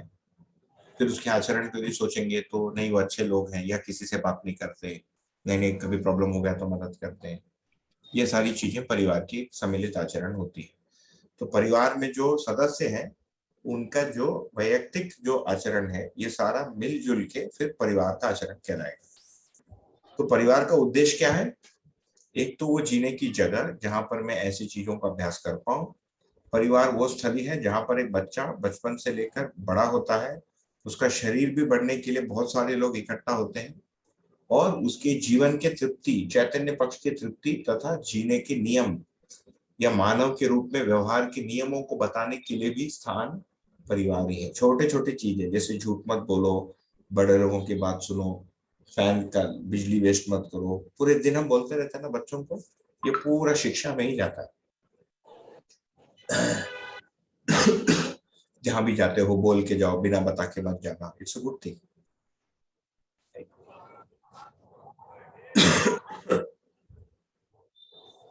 तो परिवार में फिर क्या क्या होता है, एक तो बौद्धिक समाधान, इंटेलेक्चुअल रेजोल्यूशन, ये एक उद्देश्य होता है परिवार का।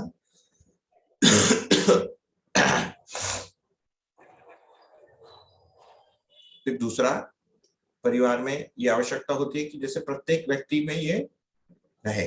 अभी हो सकता नहीं हो सकता एक अलग मुद्दा, अभी हम स्टार्टिंग है सिलेबस के ना, एक आदमी से प्रारंभ करें, भौतिक समृद्धि हो जाए और परस्पर संबंधों में तृप्ति हो जाए, टू द एक्सटेंट पॉसिबल। मैं एक कैविएट लगा देता हूँ, to the best extent possible आज के दिन, क्योंकि पुनः हम देखेंगे कि हम कहेंगे नहीं मेरे पिताजी ऐसे, मेरा माँ ऐसा, मेरा भाई ऐसे, नहीं, to the best extent possible क्या हो सकता है। और अभी भी वैसे ही एक क्लोज अप्रोक्सीमेशन में हम जीते हैं संबंधों में।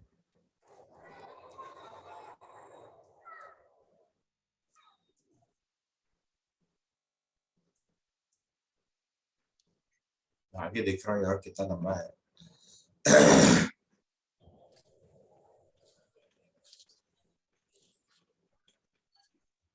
हम 2 मिनट का ब्रेक ले लेंगे, मैं थोड़ा गर्म पानी लेकर आता, तो रोक भी सकते हैं, पर मुझे लगता है थोड़ा गर्म पानी ठीक पीने से इसको आगे बढ़ा सकते हैं, तो कम से कम ये यूनिट पूरी हो जाएगी संबंध वाली, है ना।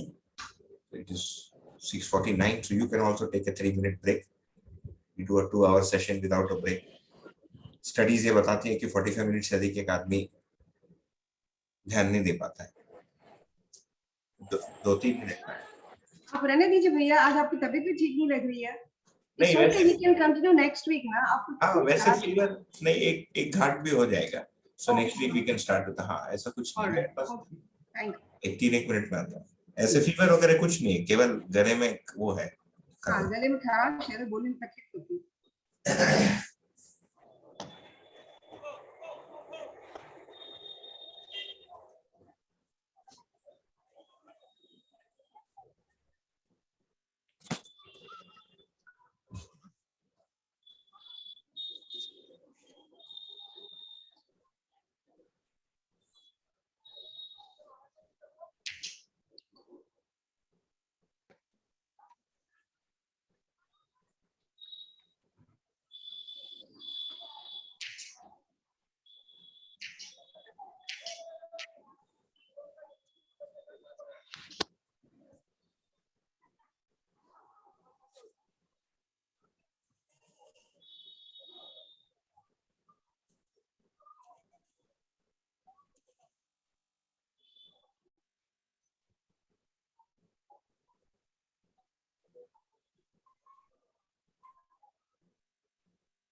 ARS जी गौतम जी गौतम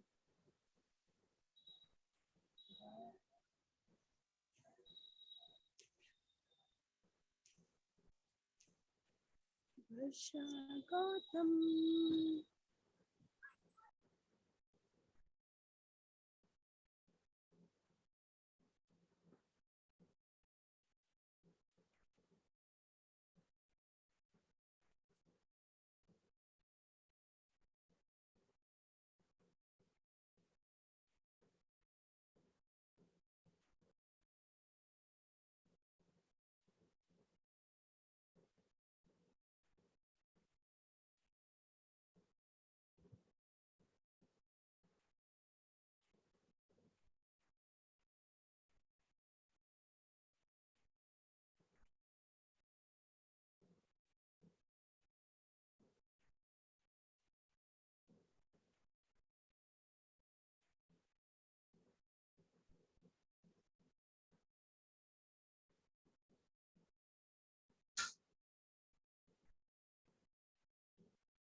हाँ जी, आप लोग भी हैं, सभी लोग इसमें तो दिख रहा है।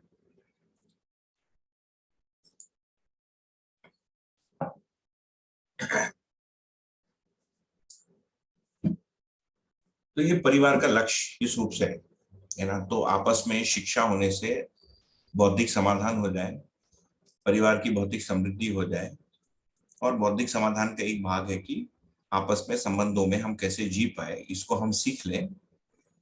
ये एक बड़ी विद्या है, ये भी कहना चाहिए। सुनने में सिंपल लगता है, करने जाते हैं तो उसमें 10 प्रकार के प्रॉब्लम्स आते ही हैं, परंतु इस दर्शन में उन चीजों को उत्तरित करने के लिए तथा उसके लिए समाधान प्रस्तुत करने के लिए पर्याप्त वस्तु है, ये तो मैं कह सकता हूँ। तो ये परिवार का उद्देश्य हो गया। तो उसमें देखें तो छोटे बच्चों का शिक्षा, बड़े बुजुर्गों का देखभाल होना, फिर आपस में मिलजुल के रहने से मनुष्य को अच्छा भी लगता है। आदमी एक आइसोलेटेड वस्तु तो नहीं है ना, लोगों से मिलकर हमको अच्छा लगता है। बहुत लंबे समय तक हम अकेले रह जाते हैं तो ठीक नहीं लगता, बाहर से लोगों की आवश्यकता पड़ती है हमको बीच बीच में। तो ये सब चीजें हमको परिवार में मिलता है। ठीक, तो आज के दिन परिवार का क्या स्थिति है? सब लोग काम और किन्हीं चीजों में बिजी है ना, because we commonly tend to take the institution of family for granted, which means we don't spend much time trying to understand family life or even value family life enough, है ना। ये वाली चीज एक general एक आज के समाज में हम देख सकते हैं। ठीक, कुछ लोगों को तो ये एक कुछ थियोरी के अनुसार तो इसको एक बाधा भी माना गया। जैसे प्लेटो एक फिलोसोफर हुए, तो वो समाज के अच्छे समाज के रचना के लिए परिवार को एक बाधा माना। उसको लगा कि लोग यदि परिवार में जीते हैं तो परिवार तक ही सीमित हो जाते हैं, स्वार्थी हो जाते हैं और समाज के लिए कुछ करते नहीं।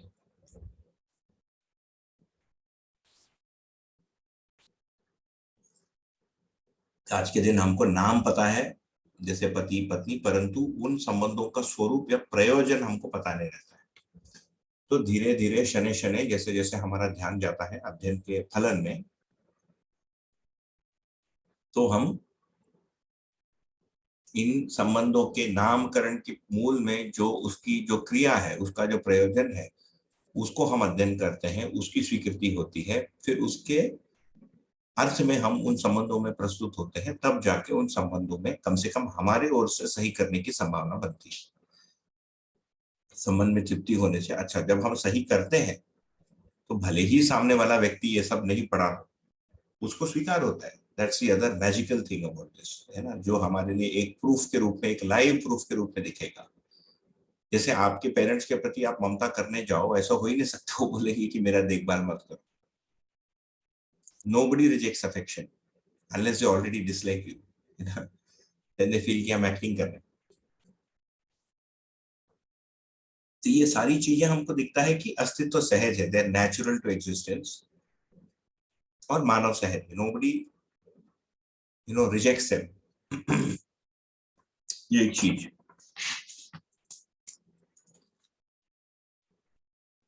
एक नोट कर लेता हूँ, ये बुक में कुछ दिख गया तो बाद में करेक्शन के लिए एक नोट बना देना।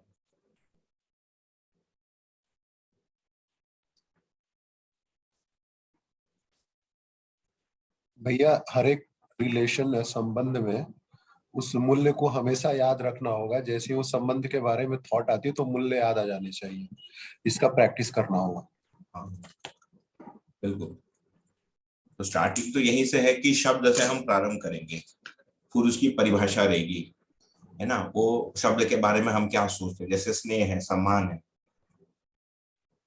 तो प्रारंभिक क्रम में आप कोई जीवन विद्या का परिचय शिविर के प्रबोधक से आप सुने होंगे, कुछ वीडियो से देखे होंगे, जैसे आप मेरे से कुछ सुन लेंगे, कुछ अन्य प्रबोधकों से सुन लेंगे। इसका एक मिश्रण बना के आप बना के रखेंगे। किसी दिन उसका अध्ययन आपको स्वयं करना पड़ेगा, है ना। किसी दिन, मतलब अभी हम अध्ययन की दृष्टि से ही बैठे हैं, तो वो पुस्तक में जो लिखा है स्नेह के बारे में परिभाषा, उसको पढ़ के उस परिभाषा के अर्थ में हमको सोचना पड़ेगा। तब वो परिभाषा याद भी रहती है, उसके अर्थ के बारे में हमारे पास इमेजिनेशन भी रहता है, और वो संबंध सामने आने से वो याद रखना। सो it is a long exercise, practice.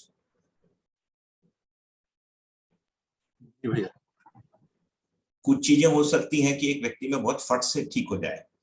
जैसे बहुत लोगों को गुस्सा बहुत रहता है ना, दुनिया से। जैसे मुझे दुनिया के प्रति बहुत गुस्सा था, गुस्सा इस अर्थ में इरिटेशन था कि दुनिया बहुत ही बेकार जगह है। तो ये जीवन विद्या शिविर में 1-2 बार सुना, वो इरिटेशन एकदम मेरी चली गई अपने आप। मैं कुछ याद बात नहीं, अपने आप ही कुछ चीजें हो गई, है ना।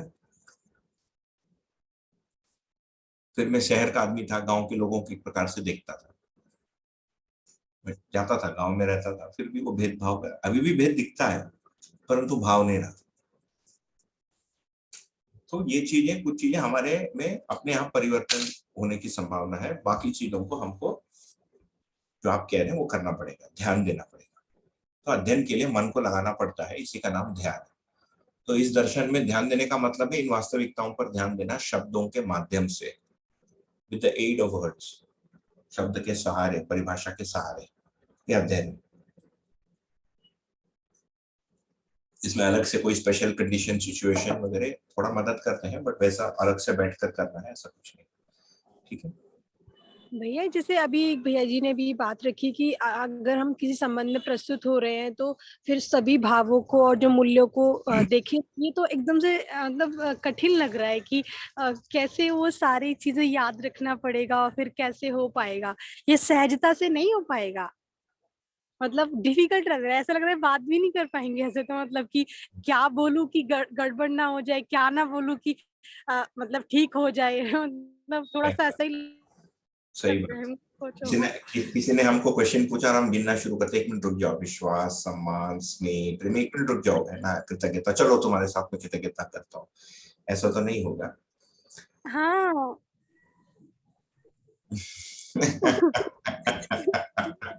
मुश्किल लग रहा है थोड़ा। इसका नहीं, ठीक है ना। तो ये जो विधि से होता है, देखिए हमारे में जीवन में मन एक क्रिया है ना। मन में रुचि मूलक आस्वादन भी होता है, मूल्य मूलक आस्वादन भी होता है। 2 विधि से आस्वादन कर सकते हैं, 2 वेज इन विच द मन ऑपरेट्स। अरे तीसरा होता है लक्ष्य मूलक आस्वादन, वो भी मान लेते हैं हमारे में भी है, because we are interested in something like this. फिर दूसरी क्रिया है वृत्ति। वृत्ति में 2 विधि से तुलन होता है, एक प्रिय हित लाभ, मुझे जो अच्छा लगता है, बुरा लगता है, दूसरा न्याय अनुसार। तीसरा है चित्त का क्रिया, चित्रण। चित्रण भाषा और बहुत सारा जो मेमोरी है, वो पूरा चित्रण में ही उसका कोड स्टोर रहता है, पूरा मेमोरी। वो ब्रेन सहित व्यक्त होता है। रिकॉल के लिए ब्रेन की आवश्यकता पड़ती है, दैट्स अ डिफरेंट टॉपिक। कभी जीवन ब्रेन इंटरेक्शन पे हम कोई सत्र करेंगे तो उस पर कर सकते हैं। तो अभी फिर अध्ययन में कैसे करें, तो मुझे लगता है कि ये जिस विधि से होता है, इस भाषा को लेकर जब हम सोचते हैं, पढ़ते हैं, सोचते हैं, हमारे अंदर घूमता है। इस समय हम व्यवहार नहीं कर रहे हैं ना, इस समय हम विचार कर रहे हैं, अध्ययन के लिए विचार कर रहे हैं। अभी जो हमारा काल है, जो समय है जीने का, ये विचार का काल। तो इन भाषा, एक तो भाषा याद रहती है, तो मिनिमम मान लेते हैं हम अर्थ तक नहीं जा पाए, तो वो संबंध जब सामने आता है तो हम लाइव ही व्यवहार करेंगे। उसके बाद हम ये हमारे मन में आ सकता है कि क्या मैंने स्नेह किया, तो ये एक निरीक्षण हमारे में प्रारंभ हो सकता है। दूसरा, फिर हम उन संबंध के प्रयोजन के बारे में सोचते हैं, फिर दुनिया में भी ऑब्जर्व करते हैं ना, संसार में उसका सर्वेक्षण करते हैं, ये हमारे अंदर एक चीज चलती रहती है। चलते रहने से क्या होता है, हम पहले जिस विधि से चित्रित किए रहते हैं संबंध को, because your notion of a relationship is the image that you have accepted of it, and generally हमको वो इमेज को दिखता नहीं है। अभी हमारी जो जागृति क्रम में जिस जो स्टेटस है वो दिखता नहीं, उसके हम दृष्टांत नहीं रहते। तो वो जो इमेज जब दिखता है वो एक अलग स्टेज है, उसको हम आगे बात करेंगे, पर हमारी वो इमेज ही बदल जाती है। So now you have a parallel image of how to be with a wife और अ ब्रदर आपके अंदर। तो नेक्स्ट टाइम भाई आता है, so there is a chance कि आप अपने पुरानी इमेज के जगह एक हाइब्रिड इमेज में डिफॉल्ट हो जाते हो, या नए इमेज में ही चले जाते हो, या भाई के साथ पुरानी इमेज करते करते आपके अंदर कॉन्शियसली अनकॉन्शियसली रुचि मूलक के जगह मूल्य मूलक का आस्वादन प्रारंभ हो जाता है। इसका मतलब क्या है, एक सिंपल एग्जांपल, आप खिला के खाओगे, पहले आपको मतलब नहीं, आप खा लेते हो, दूसरा आदमी गया तेल वो अपना देख लेगा, होश ही नहीं रहता एक्चुअली। फिर वृत्ति में जो तुलन होता है वो भी चेंज हो सकता है। प्रिय प्रिय के जगह आपने न्याय न्याय तुलन एक समय किया, 2 बार किया, 3 बार किया, क्योंकि ये चित्त में एक नई इंफॉर्मेशन आ गई, मेमोरी। इसीलिए जो इसके पहले भैया ने पूछा, वो मेमोरी इस नीचे के विश्लेषण को डाइवर्ट करेगी टुवर्ड्स इटसेल्फ।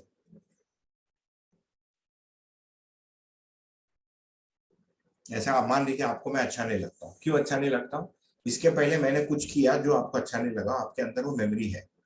तो इस घटनाक्रम को देखिए, हमारे बीच में व्यवहार हुआ, मैंने कुछ किया, वो जो मैंने किया जो आपने देखा वो आपके अनुसार अच्छा नहीं है, सही नहीं है, अन्याय है ना, आपके लिए वो अप्रिय हो गया, बट आप उसको अन्याय घोषित करते हो। ये पूरी मेरे बारे में सेट आपके चित्त में स्टोर हो गई, ठीक है। So now this image of me is sitting inside you कि इसने ऐसा किया और ये ठीक नहीं है। The next time I come in front of you, this image gets fired, ये सामने आके खड़ा हो जाता है, इसने ऐसे किया और इसने अच्छा नहीं किया। तो हमारा पूरा बिहेवियर उसके अनुसार सिंक होता है, उसके अनुसार, उसके थ्रू फ्लो होता है, उस दृष्टि के थ्रू फ्लो होता है, मेरे बारे में जो दृष्टि बन गई। अब ये जीवन विद्या आता है, मध्य दर्शन आता है, ये बोलता है कि नहीं, मित्र संबंध एक है, ये पूरकता के अर्थ में है, ये बार बार हो गया, तो अगले बार मैं व्यवहार करता हूँ, आप मेरे साथ करते, फिर आपको मैं अच्छा नहीं लगता हूँ, फिर आप सोचते हैं कि मैंने क्या किया, प्रिय तुलन किया कि न्याय तुलन किया। आप सोचे तो सही, इसके पहले सोचते भी नहीं थे। फिर मित्र संबंध, और है ना, जैसे मैंने 10 बार बोला, आपने भी सोचा 50 बार, आपने पढ़ा, और एक लंबी प्रक्रिया के द्वारा आप कहीं पर पहुंचे कि नहीं, मित्र संबंध पूरकता का है। नाउ आपके अंदर ये मित्र संबंध पूरकता का है चित्र, तथा ये आदमी ने ठीक नहीं किया, ये दोनों चित्र कहीं ना कहीं कभी ना कभी किसी समय मैच होगा। मैच होगा तो आप यही पाएंगे कि यार मैंने तो इसको अप्रिय है ना, I don't like this person, right. तो ये मैचिंग वाली चीज चलेगी अंदर, हमारे अंदर, इसको बोलते हैं व्यवहार अभ्यास, विचारों में परिवर्तन। स्व निरीक्षण विधि से हमारे अंदर इसी विधि से गुणात्मक चेंज होता है। किसी समय में ये करते करते करते ये पुराना जो फर्स्ट चित्र था जो अच्छा नहीं लगने वाला, ये मूल्यांकित हो जाता है। इसकी सीमा यहाँ तक है, ये चित्र बड़ा है, विरोध का चित्र हमेशा छोटा होता है, संबंध का चित्र बड़ा होता है। So you can't hate everyone in the world. There are people you don't care about, there are people you like and the people you dislike. So the people you don't care about and the people you like are always going to be bigger than the number of people you dislike. It is impossible to dislike everybody in the world. It is impossible to steal from everybody in the world. है ना? Impossible. जो भी गलत चीजें हैं, जैसे पर नारी पर पुरुष, it is impossible to have an affair with every person in the world. Possible ही नहीं है, आप सोच भी नहीं सकते। बट सबके साथ संबंध पूर्वक जीना ही आप सोच सकते हो। ये बड़ी कंटेनर है, ये बड़ा मूल्य। तो क्या होता है अध्ययन में, किस विधि से हमारे में गुणात्मक परिवर्तन होगा, उसका प्रक्रिया क्या है, इसको यदि सोचो तो ये भाषा के अर्थ में जब हम चित्रित करते हैं, ये सब रिकॉर्डिंग सुनेंगे, ऑडियो सुनेंगे, शिविर में बैठेंगे, कुछ पुस्तक पढ़ेंगे, कुछ सोचेंगे, नागराज जी का वीडियो देखेंगे, स्वनिरीक्षण होगा, तो ये बड़े चित्र हमारे अंदर स्वीकार होना शुरू हो जाता है, प्रारंभ हो जाता है। फिर छोटा चित्र उसमें समा जाता है। वो फिर लाइव आता है, उस सामने वाला जब आदमी खड़ा हो जाता है तो वो वाली चित्र लाइव आती है, this new one that you have accepted. Which is why आप जो कह रहे हैं वो वाली सर्कमस्टेंस नहीं होगी, नहीं तो वही होगा कि हम मूल्य गिन रहे हैं, व्यवहार ही नहीं कर रहे। एवरी टाइम somebody कम बोला 1 मिनट तो 7 में से कौन से मैं पहले मैं तय करूँ, हाँ तो नंबर 6 है ना, तो छठा संबंध है, छठे संबंध में कौन सा मूल्य, चौथा मूल्य है, उसका परिभाषा 1 मिनट में भूल गया, 1 मिनट में मैं बुक देख कर आता हूँ, you can't behave like that. नहीं नहीं, बिल्कुल ठीक बात है भैया जी, मैं समझ पा रही हूँ आपकी बात। और फिर ये भी जैसे आपने कहा ना कि अभी हम समझ रहे हैं, फिर वो आप निरीक्षण कर पा रहे हैं, फिर उसके बाद वो आगे और अध्ययन होगा और गहरे से बैठेगा तो वो फिर बनेगा। एक लंबा टाइम लेगा ये सहजता होने में। बिल्कुल, हम वो चीजें प्रयत्न करने जा रहे हैं जो आज तक किसी ने किया ही नहीं इस धरती पे। जी जी भैया, बिल्कुल बिल्कुल, इसकी महत्व को तो बिल्कुल समझ पाती हूँ मैं। और हमने भी कभी नहीं किया, so we have a long way to cover, है ना, बहुत सारी चीजें हैं। ऐसा भी लगता है भैया, जब मैं छोटी थी ना तो मैं मम्मी से सबसे पूछती थी कि ये दुख और सुख साथ में क्यों है, मुझे तो खुशी चाहिए, क्या ऐसा भी हो सकता है कि दुख हमेशा खत्म हो जाए और हर दिन खुशी हो जाए? तो ये आंसर कभी मिलता ही नहीं था कि दोनों ये हट सकता है। ऐसे बोलते थे कि नहीं, हट ही नहीं सकता है, दोनों चीजें साथ में ही चलेंगी। तो जब ये मुझे पता चला कि ये हट सकता है तो ये मुझे चमत्कार जैसा लगा कि ऐसा कैसे हो सकता है कि कोई इतनी बड़ी वस्तु मुझे मिली ऐसा। बिल्कुल यही है, जो भी बड़ी चीजें मिलती है ना हमको, वो पॉकेट के ही मिलते हैं, कोई और किया रहता है। जैसे हमारी आंख ही चली जाती है, पहले से एक आदमी बैठा रहता है, आंख कैसे ठीक करना है, उसको आविष्कार किया हुआ एक आदमी रहता है, उसका फलन सबको मिल रहा है। देखिए medical science is a very good example of this, B it Ayurveda और एनी काइंड ऑफ साइंस, है ना। एक आदमी का आविष्कार पूरे विश्व को बेनिफिट होता है। सच बात भैया, बिजली भी बिल्कुल। ऐसा ही है, हाँ, वो आदमी सोचा ही नहीं होगा इतने सारे हार्ट सर्जरी हो जाएंगे। वो एक अलग प्रॉब्लम है कि वो कमर्शियल हो गया है, तो there are some surgeons are willing to cut you off for money, but and we understand that now because of the लाभ प्रवृत्ति, right? So hopefully ये content will find its way to all professional courses someday it will happen. भैया तो क्रिया पर और जो संबंध के मूल्य हैं वो दोनों पर ध्यान देने से हमारे जो नए चित्रण बनेंगे, जो पुराने चित्रण के साथ रहेंगे लेकिन काम नए चित्रण करेंगे क्योंकि उसमें सुख है। वही नए चित्रण का इच्छा यदि हमारे में प्राथमिकता में बनता है तो होगा। हमको अभी भी पुराना वाला ही अच्छा लगता है तो उसी को करेंगे, उसकी प्राथमिकता अधिक रहती है, कई बार उसकी तीव्रता अधिक रहती है तो उसी को करते हैं। You will default to the old behavior. So internal change is going to be a very slow process and sometimes very painful also. Internal pain, शारीरिक पेन नहीं रहेगा। नहीं, कुछ पुराने चित्रण जो परेशान करते हैं वो चित्रण को तो कोई चाहता नहीं है, लेकिन वो आएगा ही क्योंकि उसको सर्च करता है बंदा कि उसे सुखी खुश हो रहा हूँ क्या उस चित्रण से, ठीक है, लेकिन खुशी तो मिलती नहीं है उससे। इसको यदि कोई सटीकता से कर पाता है, जितना ईमानदारी से एक व्यक्ति अपने में कर पाता है, उतना ही शीघ्र इसमें परिवर्तन होगा। इसमें जितनी ईमानदारी कम पड़ती है या धैर्य कम पड़ती है उतने धीमे गति से होगा। कई बार हम अपने कुछ बुरे चित्रणों को हम देखना ही नहीं चाहते हैं, है ना, एक ये सेट होता है, क्योंकि देखना तो हम ही को है और कोई तो देख नहीं सकता मेरे लिए। I mean, this is that part of me that nobody can see, that I don't allow anybody to see. कोई घुस ही नहीं सकता until I express it to somebody। किसी को नहीं पता रहता मेरे अंदर क्या है ना, छोटी पोटली रहती है बीच में, वो मैं हूँ, राइट। मैंने अभी तक ऐसा किया है, कभी ऐसा भी सोचता था, ये सारी चीजें अंदर बैठी है एक एक आदमी के अंदर, चित्र में, चित्रण क्षेत्र में, इसको स्मृति पटल बोलते हैं दर्शन। दूसरा है, हमको थियोरी के रूप में स्वीकार होता है कि ये गलत है, परंतु क्रिया के रूप में अभी भी हमको उससे मजा आता है, हमारी प्रवृत्ति अभ्यास बनी रहती है। इट्स लाइक, कैसा बोले, एग्जाम्पल थोड़ा सा गलत है, कुत्ते की पूंछ जो होती है ना वैसा होता है। So straightening it is going to take time, कुत्ते का तो होता ही नहीं। So you know what is right, so you try to make it right, but after some time उसको वो अभ्यास रहता है कर्वेचर का ही, तो कर्वेचर में ही जाता है। It's like teaching an Indian to drive on European roads. वो पहला वही करता है, वो एग्जाम पास करते तक सही करता है ना, जब उसको लाइसेंस मिलती है ना तो वो सही बोलता है, सारा उत्तर सही देता है और इंस्ट्रक्टर के सामने अच्छा बोलता है, अच्छा करता है। जैसे ही रोड में आता है उसका मन करता है वहां पर कोई नहीं है, उस जगह पर घुस जाऊं क्या, ये सिग्नल तोड़ दूं क्या, वही सब चलता है उसके अंदर। सही बोल रहे हैं भैया, बाहर में भी ऐसे होता है।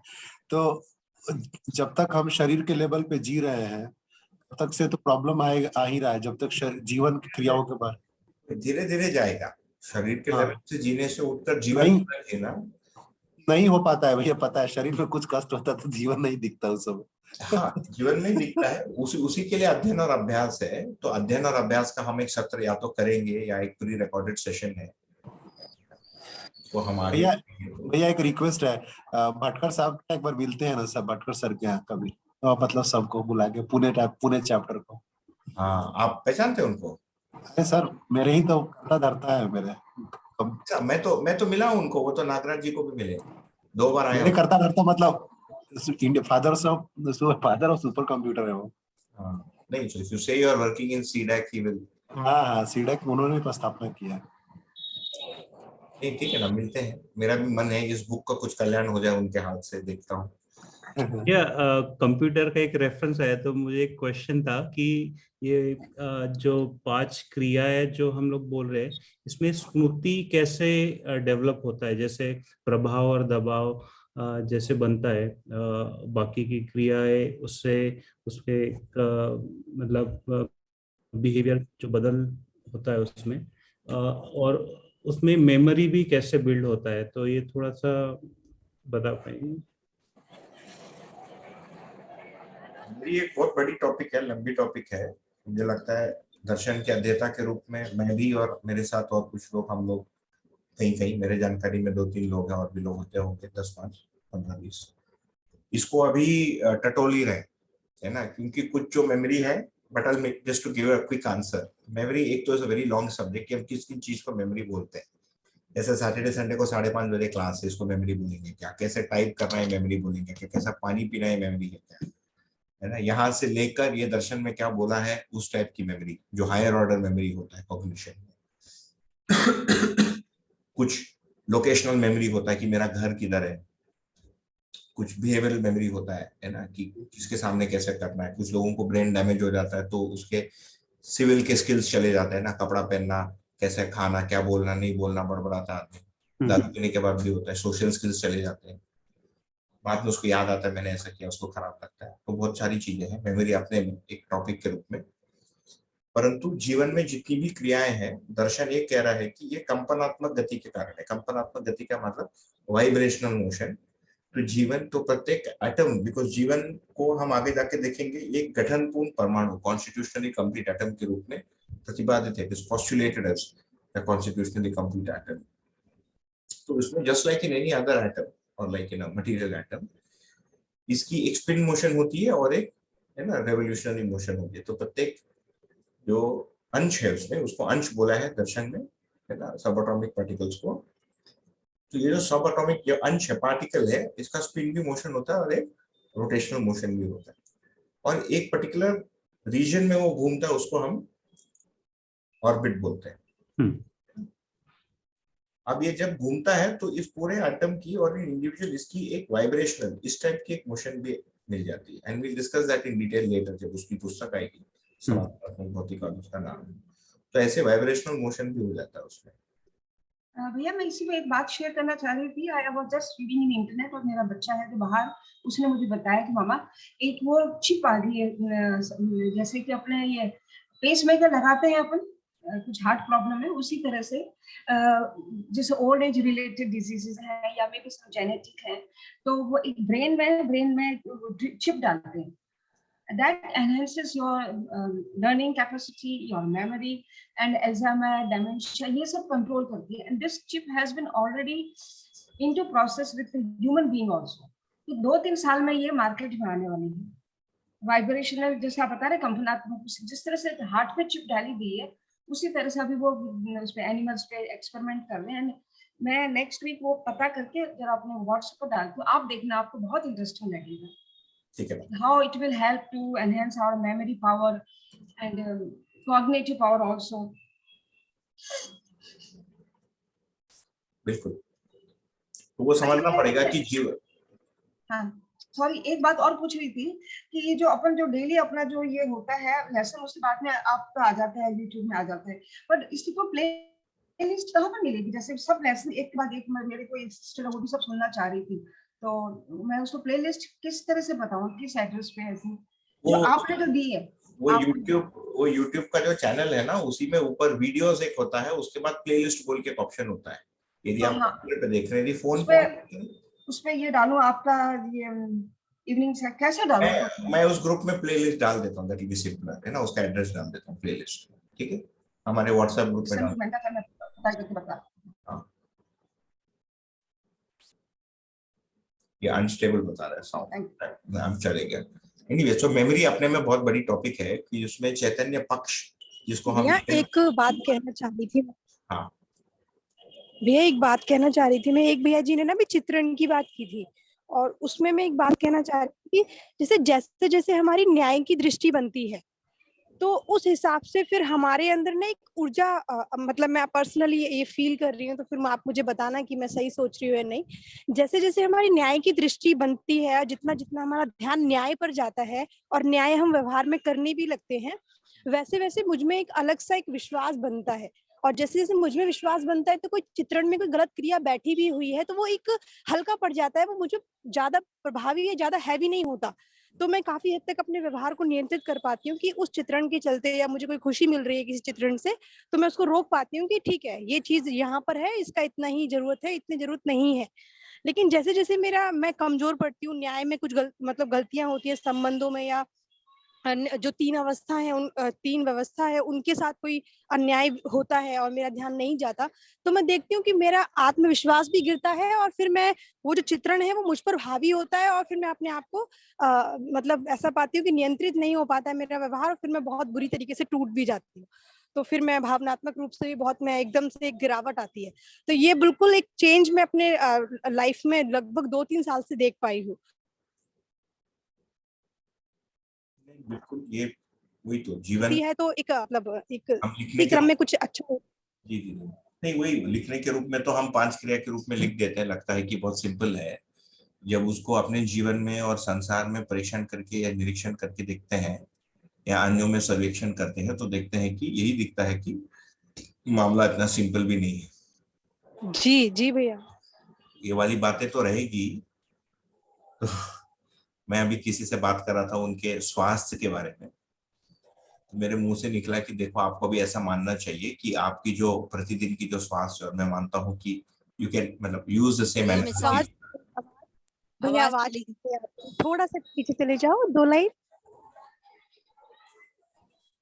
किसी से भैया आप इससे बात कर रहे थे ना बीमारी के बारे में, तो थोड़ा लाइन मिस हो गया। अच्छा, तो स्वास्थ्य के बारे में तो मैं ये कह रहा था कि मैंने उस व्यक्ति को कहा कि आप मानो कि आपका जो स्वास्थ्य है ना,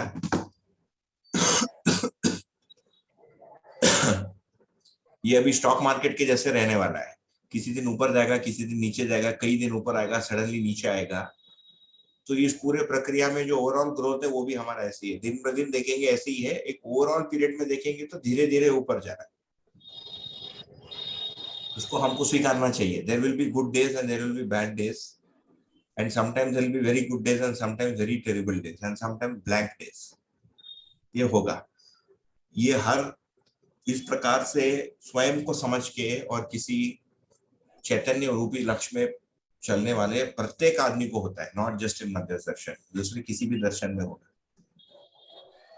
ठीक है, ये शुड बी एक्सपेक्टेड, ये कोई आश्चर्य नहीं है, इसके लिए कोई क्विक फिक्स भी नहीं है। उसका क्विक फिक्स ये है कि मेरे साथ जो हो रहा है वो वास्तविकता के किसी आयाम को समझ के अभाव में हो रहा है, तो वो क्या वास्तविकता है उस पर मेरा ध्यान है ना, पुनश्च अध्ययन। और शॉर्ट टर्म के लिए उसमें जो भी मतलब हमको फेविकॉल फेविक्विक लगाना है, हमको लगाना पड़ेगा।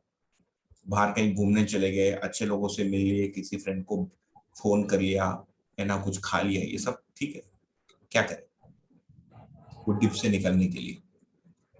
इसीलिए वो ये सब करते समय फिर हम कुछ यदि उपयोगी कर सकते हैं तो कुछ अच्छे लोगों का संगत मिलता है हमको, कुछ लेखन शिक्षा में कुछ हमारा यदि भागीदारी होता है, तो उससे हम इन डिप्स से बच पाते हैं, जो हमारी पर्सनल इंटरनल डिप्स होती है। क्योंकि बाहर का दुनिया अभी भी अच्छा लगता है, फिर हमको लगता है कि मैंने कुछ सार्थक किया।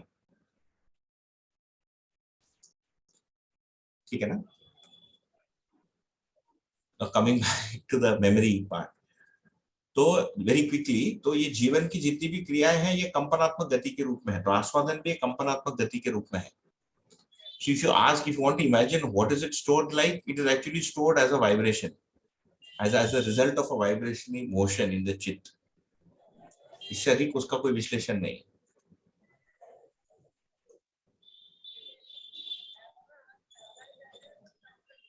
ठीक है ना? ओके, ठीक है भैया। बाकी ब्रेन के साथ उसकी जो रिकॉल क्षमता है वो एक अलग चीज है, तो वो साइनेप्सिस एंड न्यूरोनल सर्किट्स के रूप में रहता है। अच्छा। और वो अपने में एक बहुत लंबी चर्चा, क्योंकि उसका एनिमल्स में स्टडी करना पड़ेगा। मेमोरी किस चीज को बोलते हैं, जस्ट स्टोरेज एंड रिट्रीवल। तो हमारा मेमोरी चिप फोन भी कर ही रहा है, suppose human memory different from that, है ना। तो मेमोरी का परिभाषा क्या है, और उसका एक लंबी चर्चा, अभी हम लोग एक मनन गोष्ठी में थे तो उसकी एक लंबी चर्चा हुई। तो इस ग्रुप में कभी उसको जब थोड़ा सा जीवन क्रिया और अगर आगे और बात कर लेंगे तब उसमें कर सकते हैं हम लोग। भैया इस स्टोरेज का रिट्रीवल में जो रैंडम और सीक्वेंशियल हो रहा है, इसमें तो पता ही नहीं चलता है कि कब क्या हो रहा है, ठीक है ना। तो ये इसका एल्गोरिथम भी बहुत जबरदस्त लग रहा है, हमारा एल्गोरिथम जो है। ये इसीलिए नहीं हो रहा है क्योंकि हम वो हार्ड डिस्क के अंदर बैठे हैं। ये तब दिखेगा जब हम हार्ड डिस्क के बाहर से देख पाए, तभी तो दिखेगा कि कहां पर क्या है। अभी मैं ही हार्ड डिस्क हूं तो मुझे हार्ड डिस्क कैसे दिखेगा? सही बोल रहे हैं। You're inside the storage and you are the storage many times. So how can you see the storage? You have to become separate from it. Most of the time awareness ही नहीं है कि मैं स्टोरेज में हूँ या मेरे अंदर कोई स्टोरेज, ये भी नहीं है। 90% आदमी ऐसे ही मिलेगा अभी तो, बेहोश। ठीक है ना? कंप्यूटर में भी रैंडम और सीक्वेंशियल का जो प्रॉब्लम है वो तो सॉल्व हो गया है। अभी फ्लैश और एनवीएमई जो आया है, it does not make a difference कि रैंडम है कि सीक्वेंशियल है। ठीक है, एनवीएमई बहुत फास्ट हो गया है।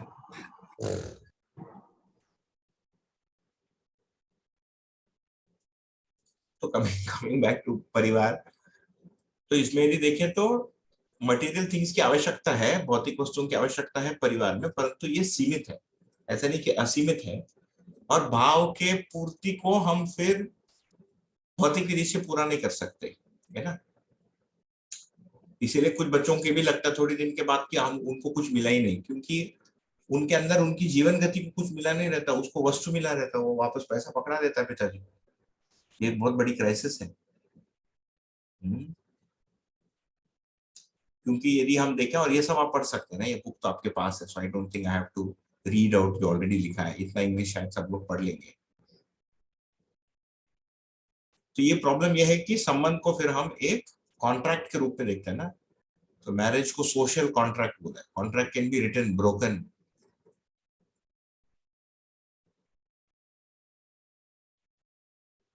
और एक कॉमन एरर है कि केवल पति पत्नी और बच्चे तक ही देखते हैं संबंध को, वो भी एक पर्टिकुलर एज तक। उसके बाद उसको बोलते हैं कि तू निकल जा, भी हो गया तेरा काम। तो हमारी बहुत एक सीमित, संकीर्ण, नैरो फोकस होती है परिवार की। तो पहले कुटुंब का एक शब्द था, कुटुंब का एक कंसेप्ट था, जॉइंट फैमिली, कुटुंब, this is a larger family. अभी तो सब बिखर गया ना। मैं अपना कुटुंब देखूं तो it is all over the place. मेरा किसी से संपर्क ही नहीं है। परंतु कुल मिलाकर जो इश्यूज हैं हम देखेंगे तो संबंध, प्रॉपर्टी को लेकर ही बहुत सारी डिस्प्यूट्स हैं फैमिली में। या तो किसी ने कुछ बोला जो उसको अच्छा नहीं लगा, या किसी का कोई घर बेर फंसा है और उसके पूर्ति के लिए उसको लगता है कि वो फिर संबंध को छोड़ के वो उस प्रॉपर्टी के पीछे पड़ जाता है, क्योंकि उसमें लाभ की दृष्टि है ना, न्याय की दृष्टि का। अभी हम वो दृष्टि के आधार पर लोगों के बिहेवियर को समझ सकते हैं। ये 6 पेंडुलम के रूप में आप मानिए, तो उसका पेंडुलम कहाँ खड़ा है उस मुद्दे पर वो समझ में आता है।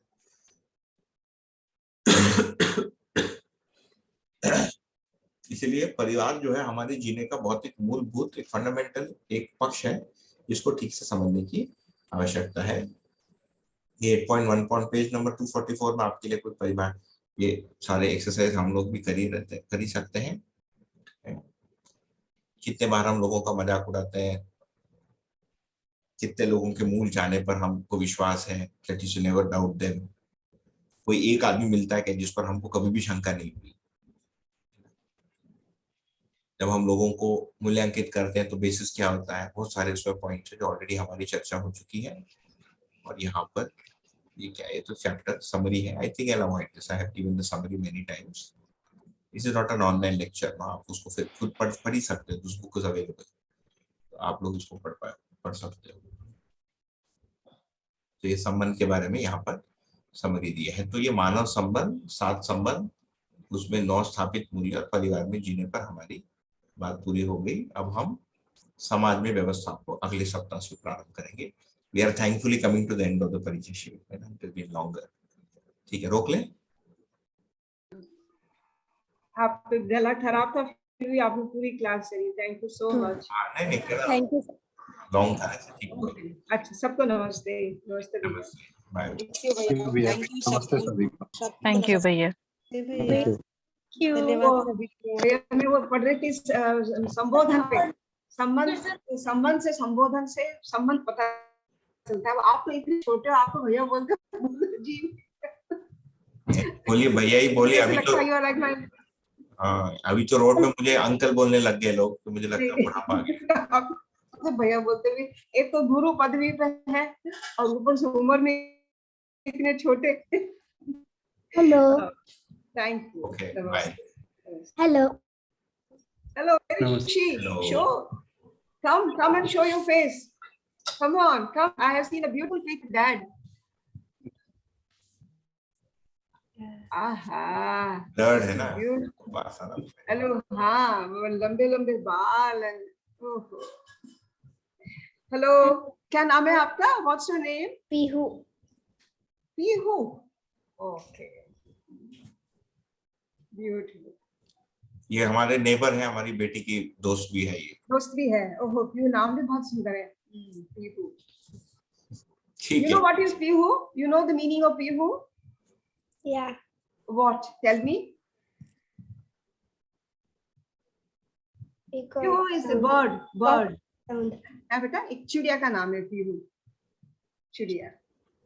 Jumping चिड़िया। चिड़िया होती है ना छोटी सी, पीहू पीहू। नहीं, पीकॉक के ना उसका संग। मम्मा ने क्या बताया मीनिंग? मेरे ख्याल से पीहू मीन्स बर्ड। वही। क्या बताया आपने? पीकॉक का साउंड। साउंड, या। अच्छा, साउंड है। ओ या, तो चिड़िया के पास मीठा साउंड होता है। या, दैट मेक्स सेंस। नमस्ते भैया सबको। नमस्ते। Good to see you. Good to see you. Yeah. Thank you. Bye. Bye.